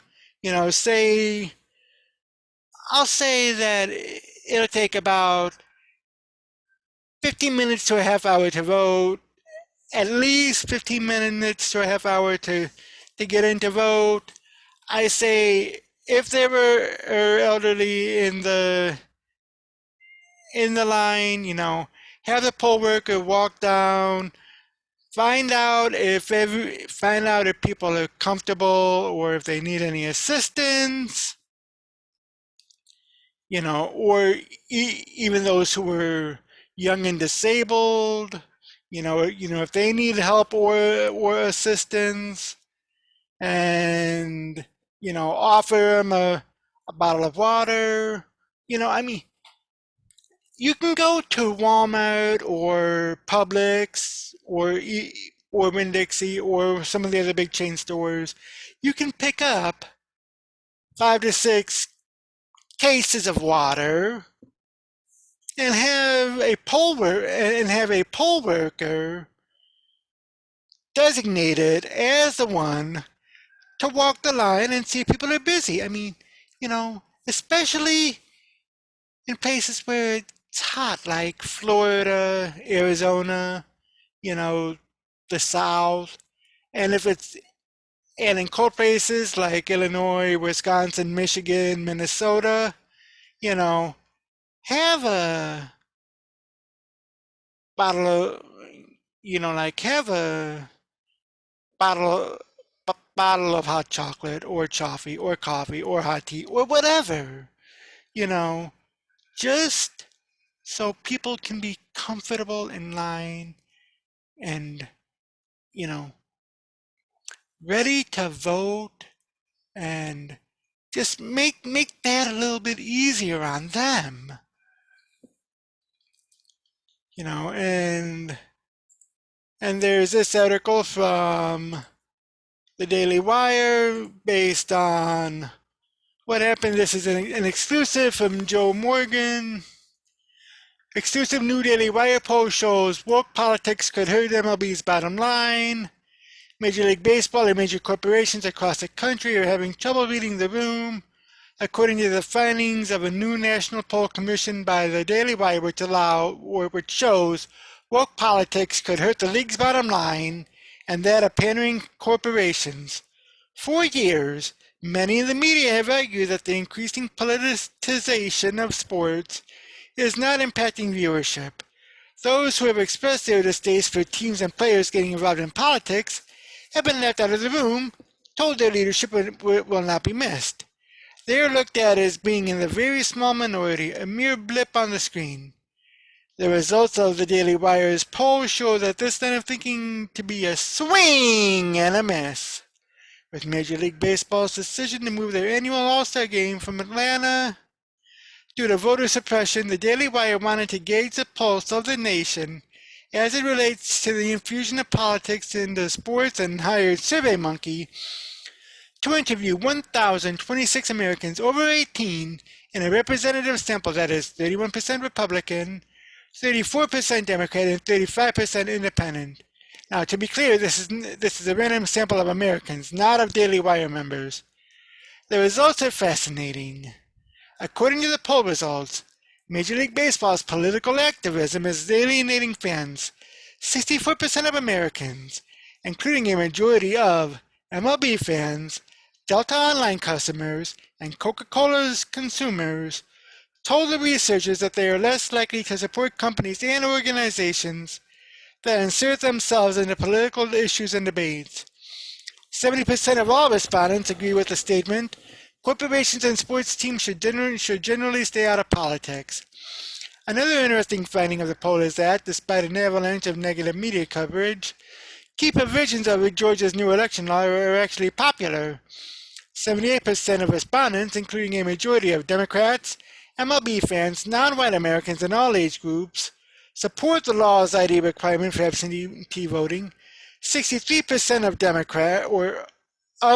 of respondents, including a majority of non-whites and 40% of Democrats, support Georgia's law restrictions on the handing out of gifts, including refreshments, to voters near polling stations and voting lines. Meanwhile, 67% of respondents, including a majority of Democrats and non-whites, support Georgia's new policies regulating ballot drop boxes. The study also finds that support for the Georgia law grew significantly after Americans learned about its major provisions. Initially, 42% of Americans said that they were supportive of the law and 38% opposed it. After learning about the legislation, 71% said that they were more supportive of the Georgia law. Now, while 55% of Americans polled were initially supportive of MLB's decision to move the All-Star Game out of Atlanta, over half, 54%, said they became less supportive of the league's action after learning what the new Georgia election law contains. The poll reveals the impact that the misinformation from liberal media personalities and Democrat politicians can have on the perception of Americans. Based on what President Joe Biden and his media crony speech, one would think the law specifically targets the black community and the disenfranchised. President Biden has gone so far as to call the law Jim Crow on steroids. But as the Daily Wire study shows, minorities are strongly supportive of much of the law. As Patrick Ruffini, a pollster with Echelon Insights, explained to the Daily Wire, corporations are quickly learning that the new Georgia law is not the second coming of Jim Crow as it was sold by Stacey Abrams. In more than one poll, a plurality of Americans support the law and over two-thirds are on board with its key provisions, including on voter ID and its changes in absentee and early voting. The results show that the Georgia law is in line with the broad bipartisan consensus among Americans that it would be easy to vote but hard to cheat. Now, isn't that what we all want? Do any of us want to go through the weeks of lawsuits and debates we were subjected to just a few months ago? The results of the poll are quite clear. Americans do not want their sports politicized.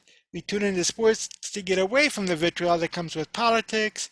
Americans are growing increasingly frustrated with major corporations inserting themselves into the political debate and conversation. Will Major League Baseball and other corporations realize this before it's too late? The NBA sure did.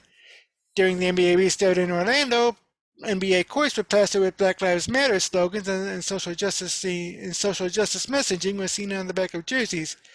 But this hasn't continued into the 2020-2021 season.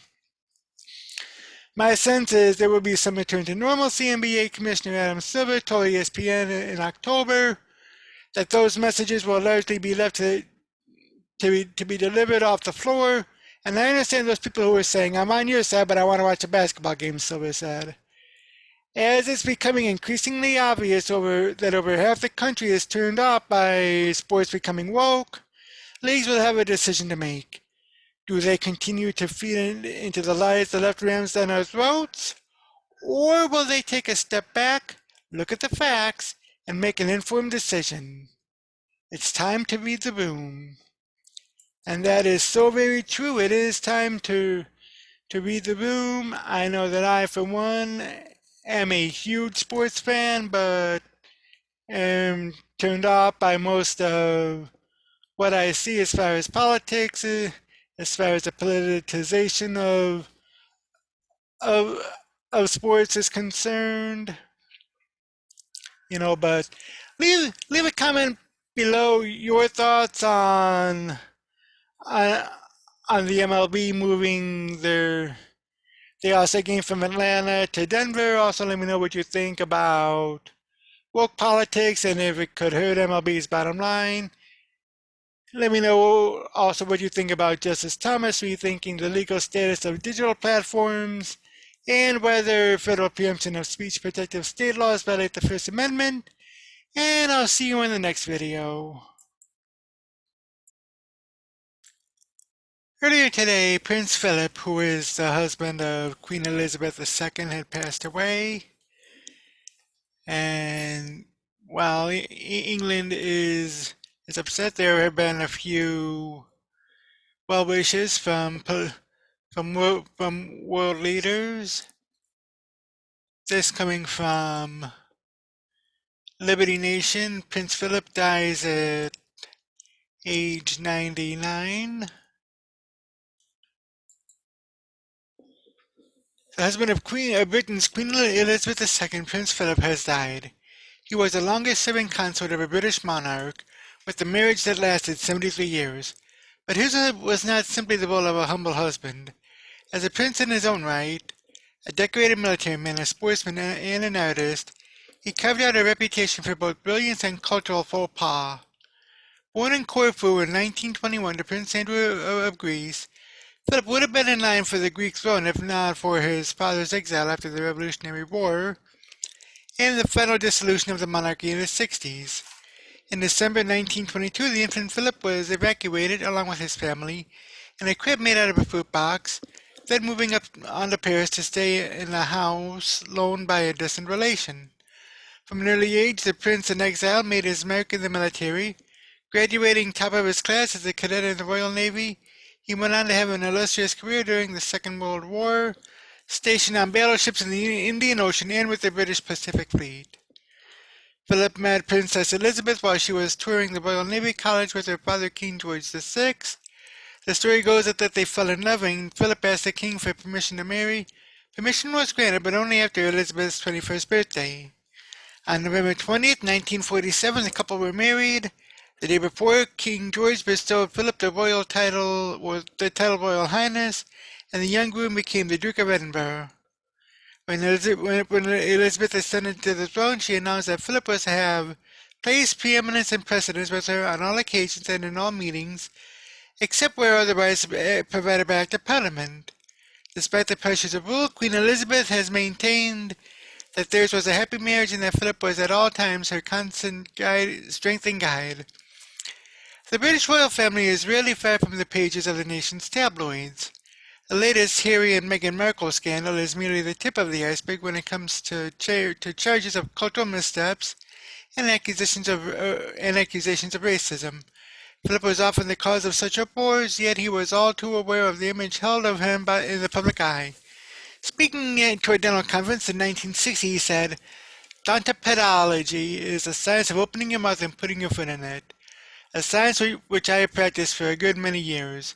In one instance, when speaking to the Nigerian Secretary General of the Commonwealth, who was wearing ceremonial robes, Philip remarked, "You look as if you're ready for the bed." The prince had a talent for causing chaos.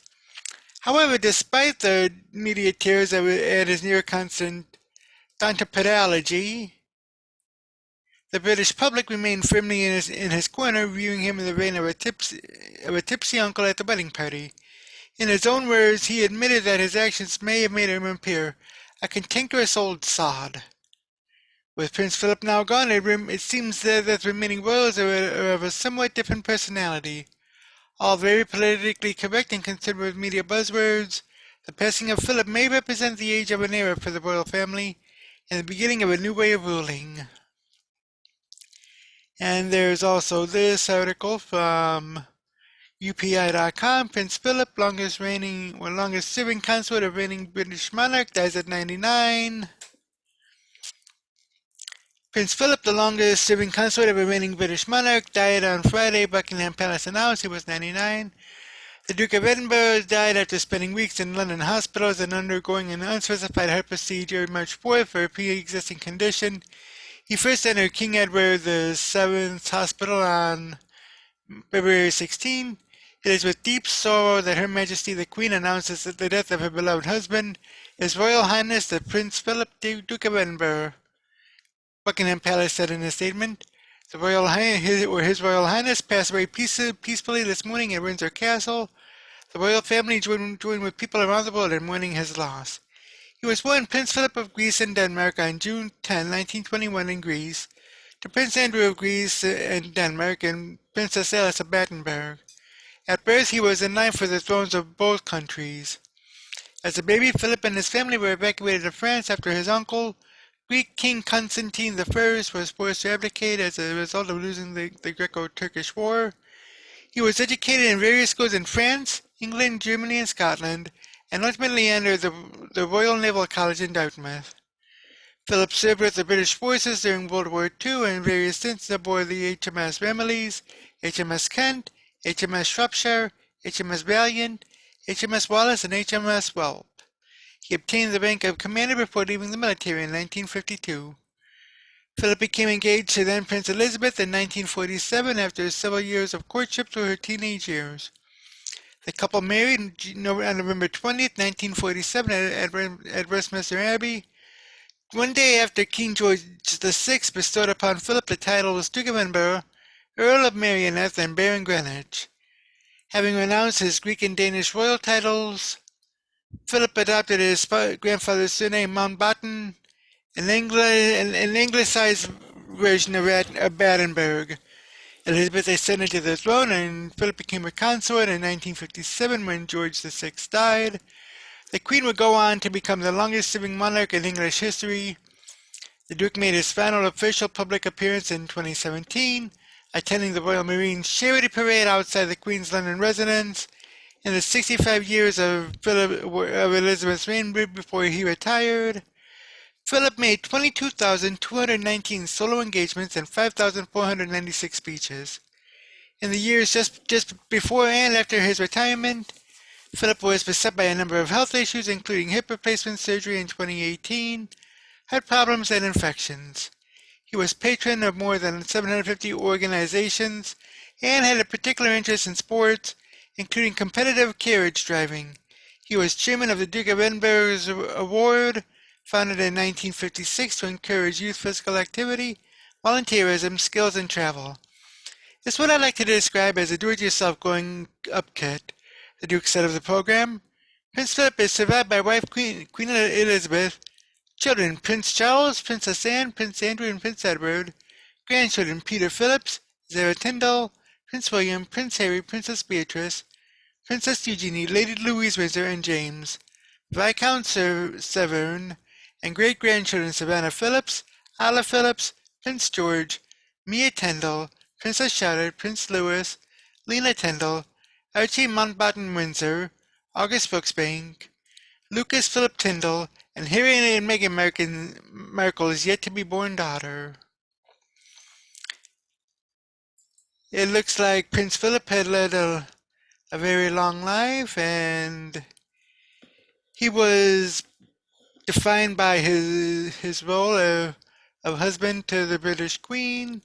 This coming from the AP. Prince Philip, the irascible and tough-minded husband of Queen Elizabeth II, who spent more than 7 decades supporting his wife in a role that both defined and constricted his life, has died. Buckingham Palace said Friday he was 99. His life spanned nearly a century of European history, starting with his birth as a member of the Greek royal family and ending as Britain's longest-serving consort, during a turbulent reign in which the thousand-year monarchy was forced to reinvent itself for the 21st century. He was known for his occasionally deeply offensive remarks and for gamely fulfilling more than 20,000 royal engagements to boost British interests at home and abroad. He headed thousands of charities, founded programs that helped British school children participate in challenging outdoor activities, and played a prominent part in raising his four children, including his eldest son, Prince Charles, the heir to the throne. Philip spent a month in the hospital earlier this year after being released on March 16. It is with deep sorrow that Her Majesty the Queen has announced the death of her beloved husband, His Royal Highness the Prince Philip, Duke of Edinburgh. The palace said, His Royal Highness passed away peacefully this morning at Windsor Castle. Philip, who saw his role as providing support for his wife, who began her reign as Britain retreated from empire, and steered the monarchy through decades of declining social difference and UK power into a modern world where people demand intimacy from their icons.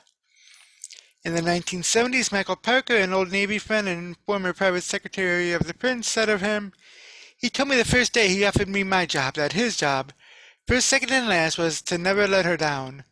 Speaking outside 10 Downing Street, Prime Minister Boris Johnson noted the support Philip provided to the Queen, saying that he helped to steer the royal family and the monarchy so that it remains an institution indisputably vital to the balance and happiness of our national life. The Queen, a very private person not given to extravagant displays of affection, once called him her rock in public. In private, Philip called his wife Lilibet, but he referred to her in conversation with others as the Queen. Condolences poured in Friday from statesmen and royals around the globe, many of whom noted Philip's wit and personality, as well as his service during World War II and beyond. U.S. President Joe Biden and First Lady Jill Biden said the impact of the prince's decades of public service was evident in the causes he advocated, while Pakistani Prime Minister Imran Khan tweeted that Britain has lost a wise elder who was imbued with a unique spirit of public service. Kenyan President Uhuru Kenyatta called him a towering symbol of family values and the unity of the British people, as well as the entire global community. French Foreign Minister Jean-Yves Le Drian said his country celebrates the European and British destiny of a man who, now without panache, served as a contemporary to a country of century of ordeals and hopes for our continent. Prince William and Prince Harry marked their grandfather's death in full-page tributes on the websites of their respective foundations.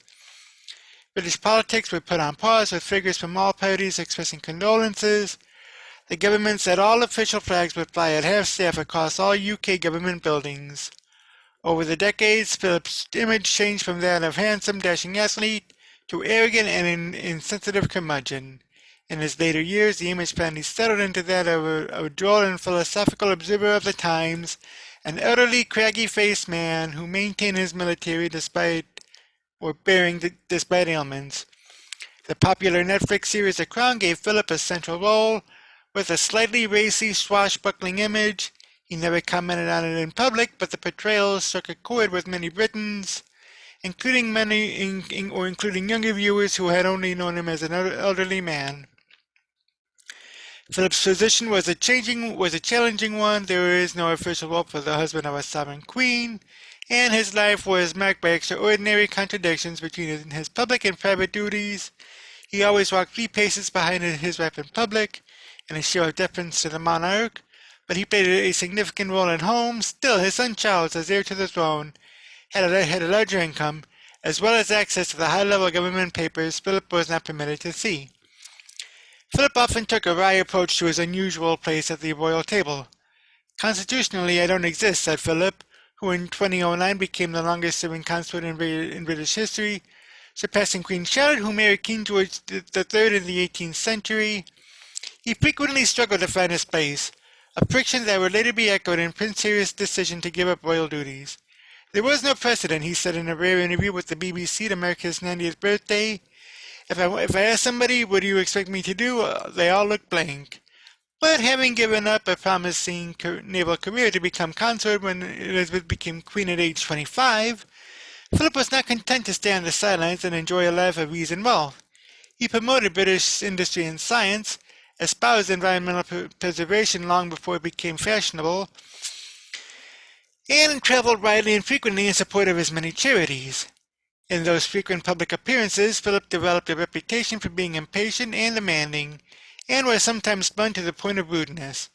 Many Britons appreciated what they saw as his propensity to speak his mind, while others criticized behavior they labeled racist, sexist, or out of touch. In 1995, for example, he asked a Scottish driving instructor, "How do you keep the natives off the booze long enough to pass the test?" 7 years later in Australia, when visiting Aboriginal people with the Queen, he asked, "Do you still throw spears at each other?" On one visit to a Navy barracks, he once asked the Sea Cadet instructor if she worked in the strip club. Many believed his propensity to speak his mind meant he provided needed unvarnished advice to the Queen. The way that he survived in the British monarchy system was to be his own man, and that was a source of support to the Queen, said royal historian Robert Lacey.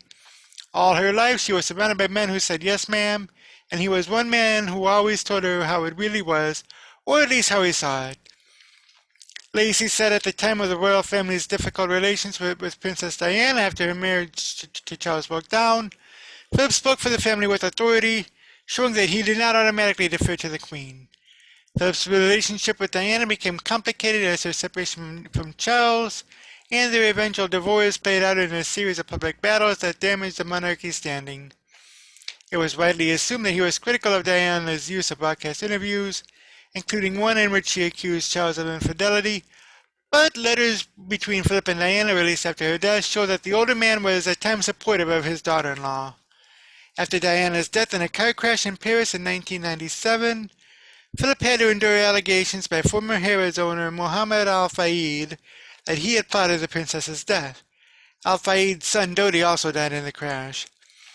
During a lengthy inquest into their deaths, a senior judge acting as coroner instructed the jury that there was no evidence to support the allegations against Philip, who did not publicly respond to Al-Fayed's charges. Philip's final years were clouded by controversy and fissures in the royal family. His third child, Prince Andrew, was embroiled in scandal over his friendship with Jeffrey Epstein, an American financier who died in a New York prison in 2019 while awaiting trial on sex trafficking charges. U.S. attorneys accused Andrew of rebuffing their request to interview him as a witness, and Andrew faced accusations from a woman who said that she had several sexual encounters with the prince at Epstein's behest. He denied the claim but withdrew from royal public duties amid the scandal.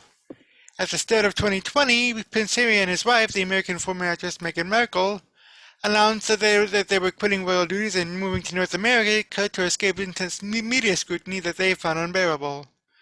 Last month, they gave an explosive interview to Oprah Winfrey, saying that Meghan had suffered neglect and racist attitudes while a working member of the family. Though Winfrey said Harry told her one particularly hurtful remark did not come from either of his grandparents, the palace called the issues concerning and said they would be addressed by the family privately. Born June 10, 1921, on the dining room table at his parents' home in the Greek island of Corfu, Philip was the fifth child and only son of Prince Andrew, younger brother of the King of Greece. His grandfather had come from Denmark during the 1860s to be adopted by Greece as the country's monarch. Philip's mother was Princess Ellen of Battenberg, a descendant of German princes. Like his future wife Elizabeth, Philip was also a great-great-grandchild of Queen Victoria. When Philip was 18 months old, his parents fled to France. His father, an army commander, had been tried after a devastating military defeat by the Turks. After British intervention, the Greek junta agreed not to sentence Andrew to death if he left the country. Now, the family was not exactly poor, but Philip said, "We weren't well off," and they got by with help from relatives. He later brought only his Navy pay to a marriage with one of the world's wealthiest women. Philip's parents drifted apart when he was a child, and Andrew died in Monte Carlo in 1944. Alice founded a religious order that did not succeed and spent her old age at Buckingham Palace. A reclusive figure, often dressed in a nun's habit, she was little seen by the British public. She died in 1969 and was posthumously honored by Britain and Israel for sheltering a Jewish family in Nazi-occupied Athens during the war. Philip went to school in Britain and entered Britannia Royal Naval College at Dartmouth as a cadet in 1939. He got his first posting in 1940 but was not allowed near the main war zone because he was a foreign prince of a neutral nation. When the Italian invasion of Greece ended that neutrality, he joined the war, serving on battleships in the Indian Ocean, the Mediterranean, and the Pacific. On leaving Britain, he visited his royal cousins, and by end of war it was clear he was courting Princess Elizabeth, eldest child and heir of King George VI. Their engagement was announced July 10, 1947, and they were married on November 20. After an initial flurry of disapproval that Elizabeth was marrying a foreigner, Philip's athletic skills, good looks, and straight talk lent a distinct glamour to the royal family. Elizabeth beamed in his presence, and they had a son and daughter while she was still free of the obligations of serving as a monarch. But King George VI died of cancer in 1952 at age 56. Philip had to give up his naval career, and his subservient status was formally sealed at the coronation when he knelt before his wife and pledged to become her liege man of life and limb and of earthly worship. The change in Philip's life was dramatic. Within the house, and whatever we did, it was together, Philip told biographer Basil Boothwood of the years before Elizabeth became queen. People used to come to me and ask me what to do. In 1952, the whole thing changed very, very considerably. Said Boothwood, he had a choice between just tagging along, the second handshake in the receiving line, or finding other outlets for his bursting energies. So Philip took over management of the royal estates and expanded his travels to all corners of the world, building a role for himself.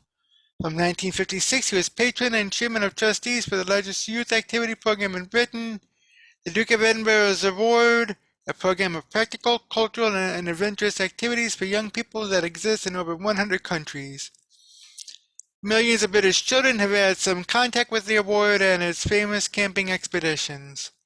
He painted, collected modern art, was interested in industrial design, and planted a garden at Windsor Castle, but he once said, "The arts world thinks of me as an uncultured polo-playing clot." In time, the famous blonde hair thinned, and the long, fine-boned face acquired a few lines. He gave up polo, but remained trim and vigorous. To a friend's suggestion that he ease up a bit, the princess said replied, "Well, what would I do, sit around and knit?" But when he turned 90 in 2011, Philip told the BBC that he was writing down his workload and he reckoned he had done my bit. The next few years saw occasional hospital stays as Philip's health flagged. He announced in May 2017 that he planned to step back from royal duties, and he stopped scheduling new commitments after roughly 22,000 royal engagements since his wife's coronation. In 2019, he gave up his driver's license after a serious car crash. Philip is survived by the Queen and their 4 children, Prince Charles, Princess Anne, Prince Andrew, and Prince Edward, as well as 8 grandchildren and 10 great-grandchildren. So, it says there that he had a full life, and, when he turned 90, that he wound down his workload and he had done his bit, but 22,000 royal engagements. I'm not sure, but I think that's an English record. I might have to do a little research on that and come back on that, but yeah. And there's this from the BBC itself. Prince Philip has died at age 99, Buckingham Palace announced. Prince Philip, Queen Elizabeth II's husband, has died at age 99, Buckingham Palace has announced. A statement issued by the palace just after midday spoke of the Queen's deep sorrow following his death at Windsor Castle on Friday morning. The Duke of Edinburgh, the longest-serving royal consort in British history, was at the Queen's side for more than her 6 decades of reign. Boris Johnson said he inspired the lives of countless young people. It is with deep sorrow that Her Majesty the Queen announced the death of her beloved husband, the palace said. The royal family joined with people around the world in mourning his loss. It is understood that the Prince of Wales traveled from his home in Gloucestershire to visit his mother at Windsor Castle on Friday afternoon. Speaking at Downing Street, the Prime Minister said that the Duke had earned the affection of generations here in the United Kingdom, across the Commonwealth, and around the world. Meanwhile, Justin Welby, the Archbishop of Canterbury, said he consistently put the interests of others ahead of his own, and in doing so provided an outstanding example of Christian service. In tribute to the Duke, Westminster Abbey began tolling its tenor bell once every 60 seconds at 6 o'clock p.m. British Standard Time. It rang out 99 times to honor each year of his life. Earlier, the flag at Buckingham Palace was lowered to half-mast, and a notice was posted on the gates to mark the Duke's death. People placed floral tributes outside the palace, while hundreds visited Windsor Castle to pay their respects. However, the government urged the public not to gather or leave tributes at royal residence amid the coronavirus pandemic. The royal family has asked people to consider making a donation to a charity instead of leaving flowers in memory of the Duke, and an online book of condolence has been launched on the official royal website for those who wish to send messages.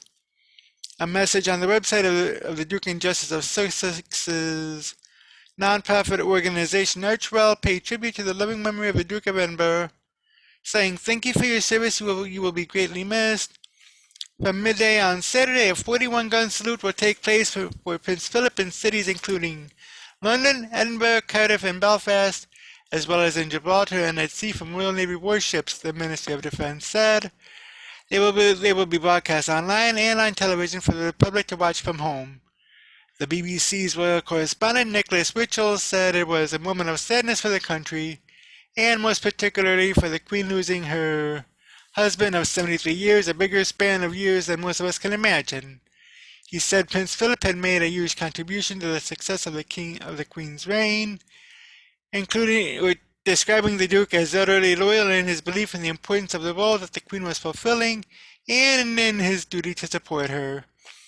It was the importance of the solidarity of that relationship, of their marriage, that was so crucial to the success of her reign, he added.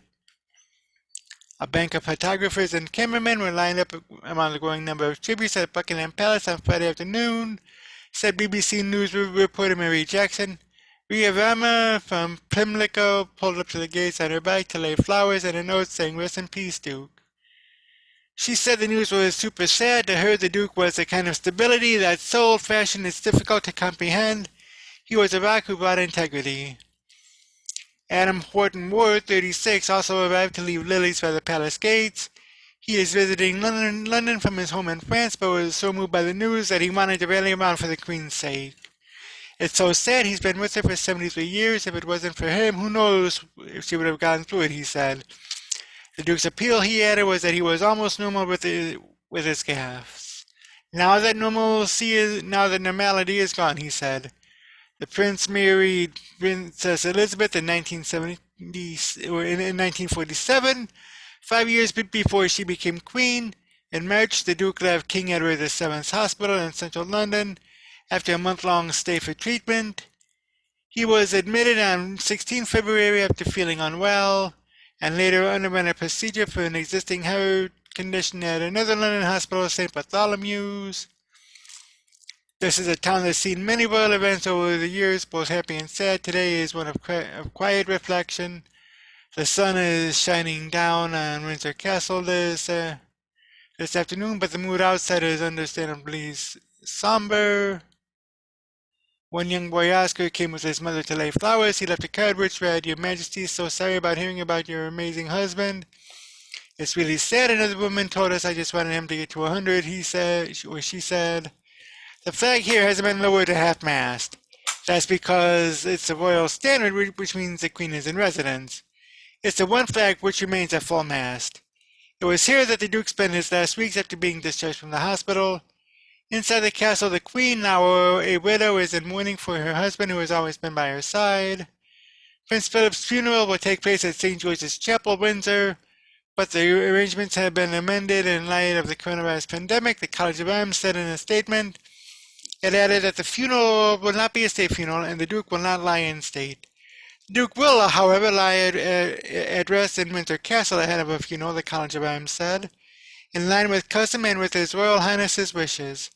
The statement said the funeral arrangements have been revised in view of the prevailing circumstances arising from the COVID-19 pandemic, and is largely requested that members of the public do not attempt to attend or participate in any events that make up the funeral. Buckingham Palace will confirm the detailed arrangements for the funeral on the royal website, it added. All UK government buildings have been told to fly in official flags at half-mast in tribute to the Duke until 8 a.m. British Standard Time on the day after the funeral. Prince Philip and the Queen had 4 children, 8 grandchildren, and 10 great-grandchildren. Their first son, the Prince of Wales, Prince Charles, was born in 1948, followed by his sister, the Princess Royal, Princess Anne, in 1950, the Duke of York, Prince Andrew, in 1960, and the Earl of Essex, Prince Andrew, in 1964. Prince Philip was born on the Greek island of Corfu on June 10, 1921. His father was Prince Andrew of Greece and Denmark, a younger son of King George I of the Hellenes. His mother, Princess Alice, was daughter of Prince Louis of Battenberg and great-granddaughter of Queen Victoria. Politicians across the UK were united in mourning following the announcement of the Duke's death. Labour leader Sir Keir Starmer said the UK had lost an extraordinary public servant, while Scotland's First Minister Nicola Sturgeon said his long contribution to public life in Scotland will leave a profound mark on his people. Wales First Minister Mark Drakeford said the Duke served the Crown with a selfless devotion and generosity of spirit. Parliament will honour the Duke on Monday with the House of Commons sitting at 2:30 p.m. British Standard Time for tributes following his death. Parties have also suspended their campaigning elections on 6 May, which will see the voters head to the polls for council and mayoral positions in England, the Scottish Parliament, and Welsh Parliament. Meanwhile, Commonwealth leaders had international reaction to the Duke's death. Australian Prime Minister Scott Morrison tweeted that the Duke embodied a generation that we will never see again, while Canada's Prime Minister Justin Trudeau described Philip as a man of great purpose and conviction. And Indian Prime Minister Narendra Modi recalled the Duke for his distinguished career in the military and work at the forefront of many community service initiatives. U.S. President Joe Biden and First Lady Jill Biden joined other world leaders in sending their deepest condolences to the Queen, the royal family, and the people of the UK. In a statement, they said that the Duke gladly dedicated himself to the people of the UK, the Commonwealth, and to his family. His legacy will live on not only through his family, but in all the charitable endowments he shipped, it said. The palace said further announcements would be made in due course. And that's that, so, but yeah, it's a sad day in the British Commonwealth with their beloved Duke, or their beloved Prince Philip dying, but I mean, he lived a long life, and probably a little controversial, with what was said, but yeah, it was a very long life. Leave a comment below what you think of Prince Philip. Did you follow him much? Leave any remembrances to him there, and I'll see you in the next video. And that's going to do it for the news for this week. I am Mick Bulow. Again, if you like what you watched, please go ahead and hit the thumbs up button. Also subscribe, and tell your friends, tell your neighbors, tell an enemy or two even. And I will be back next week. Until next time, peace.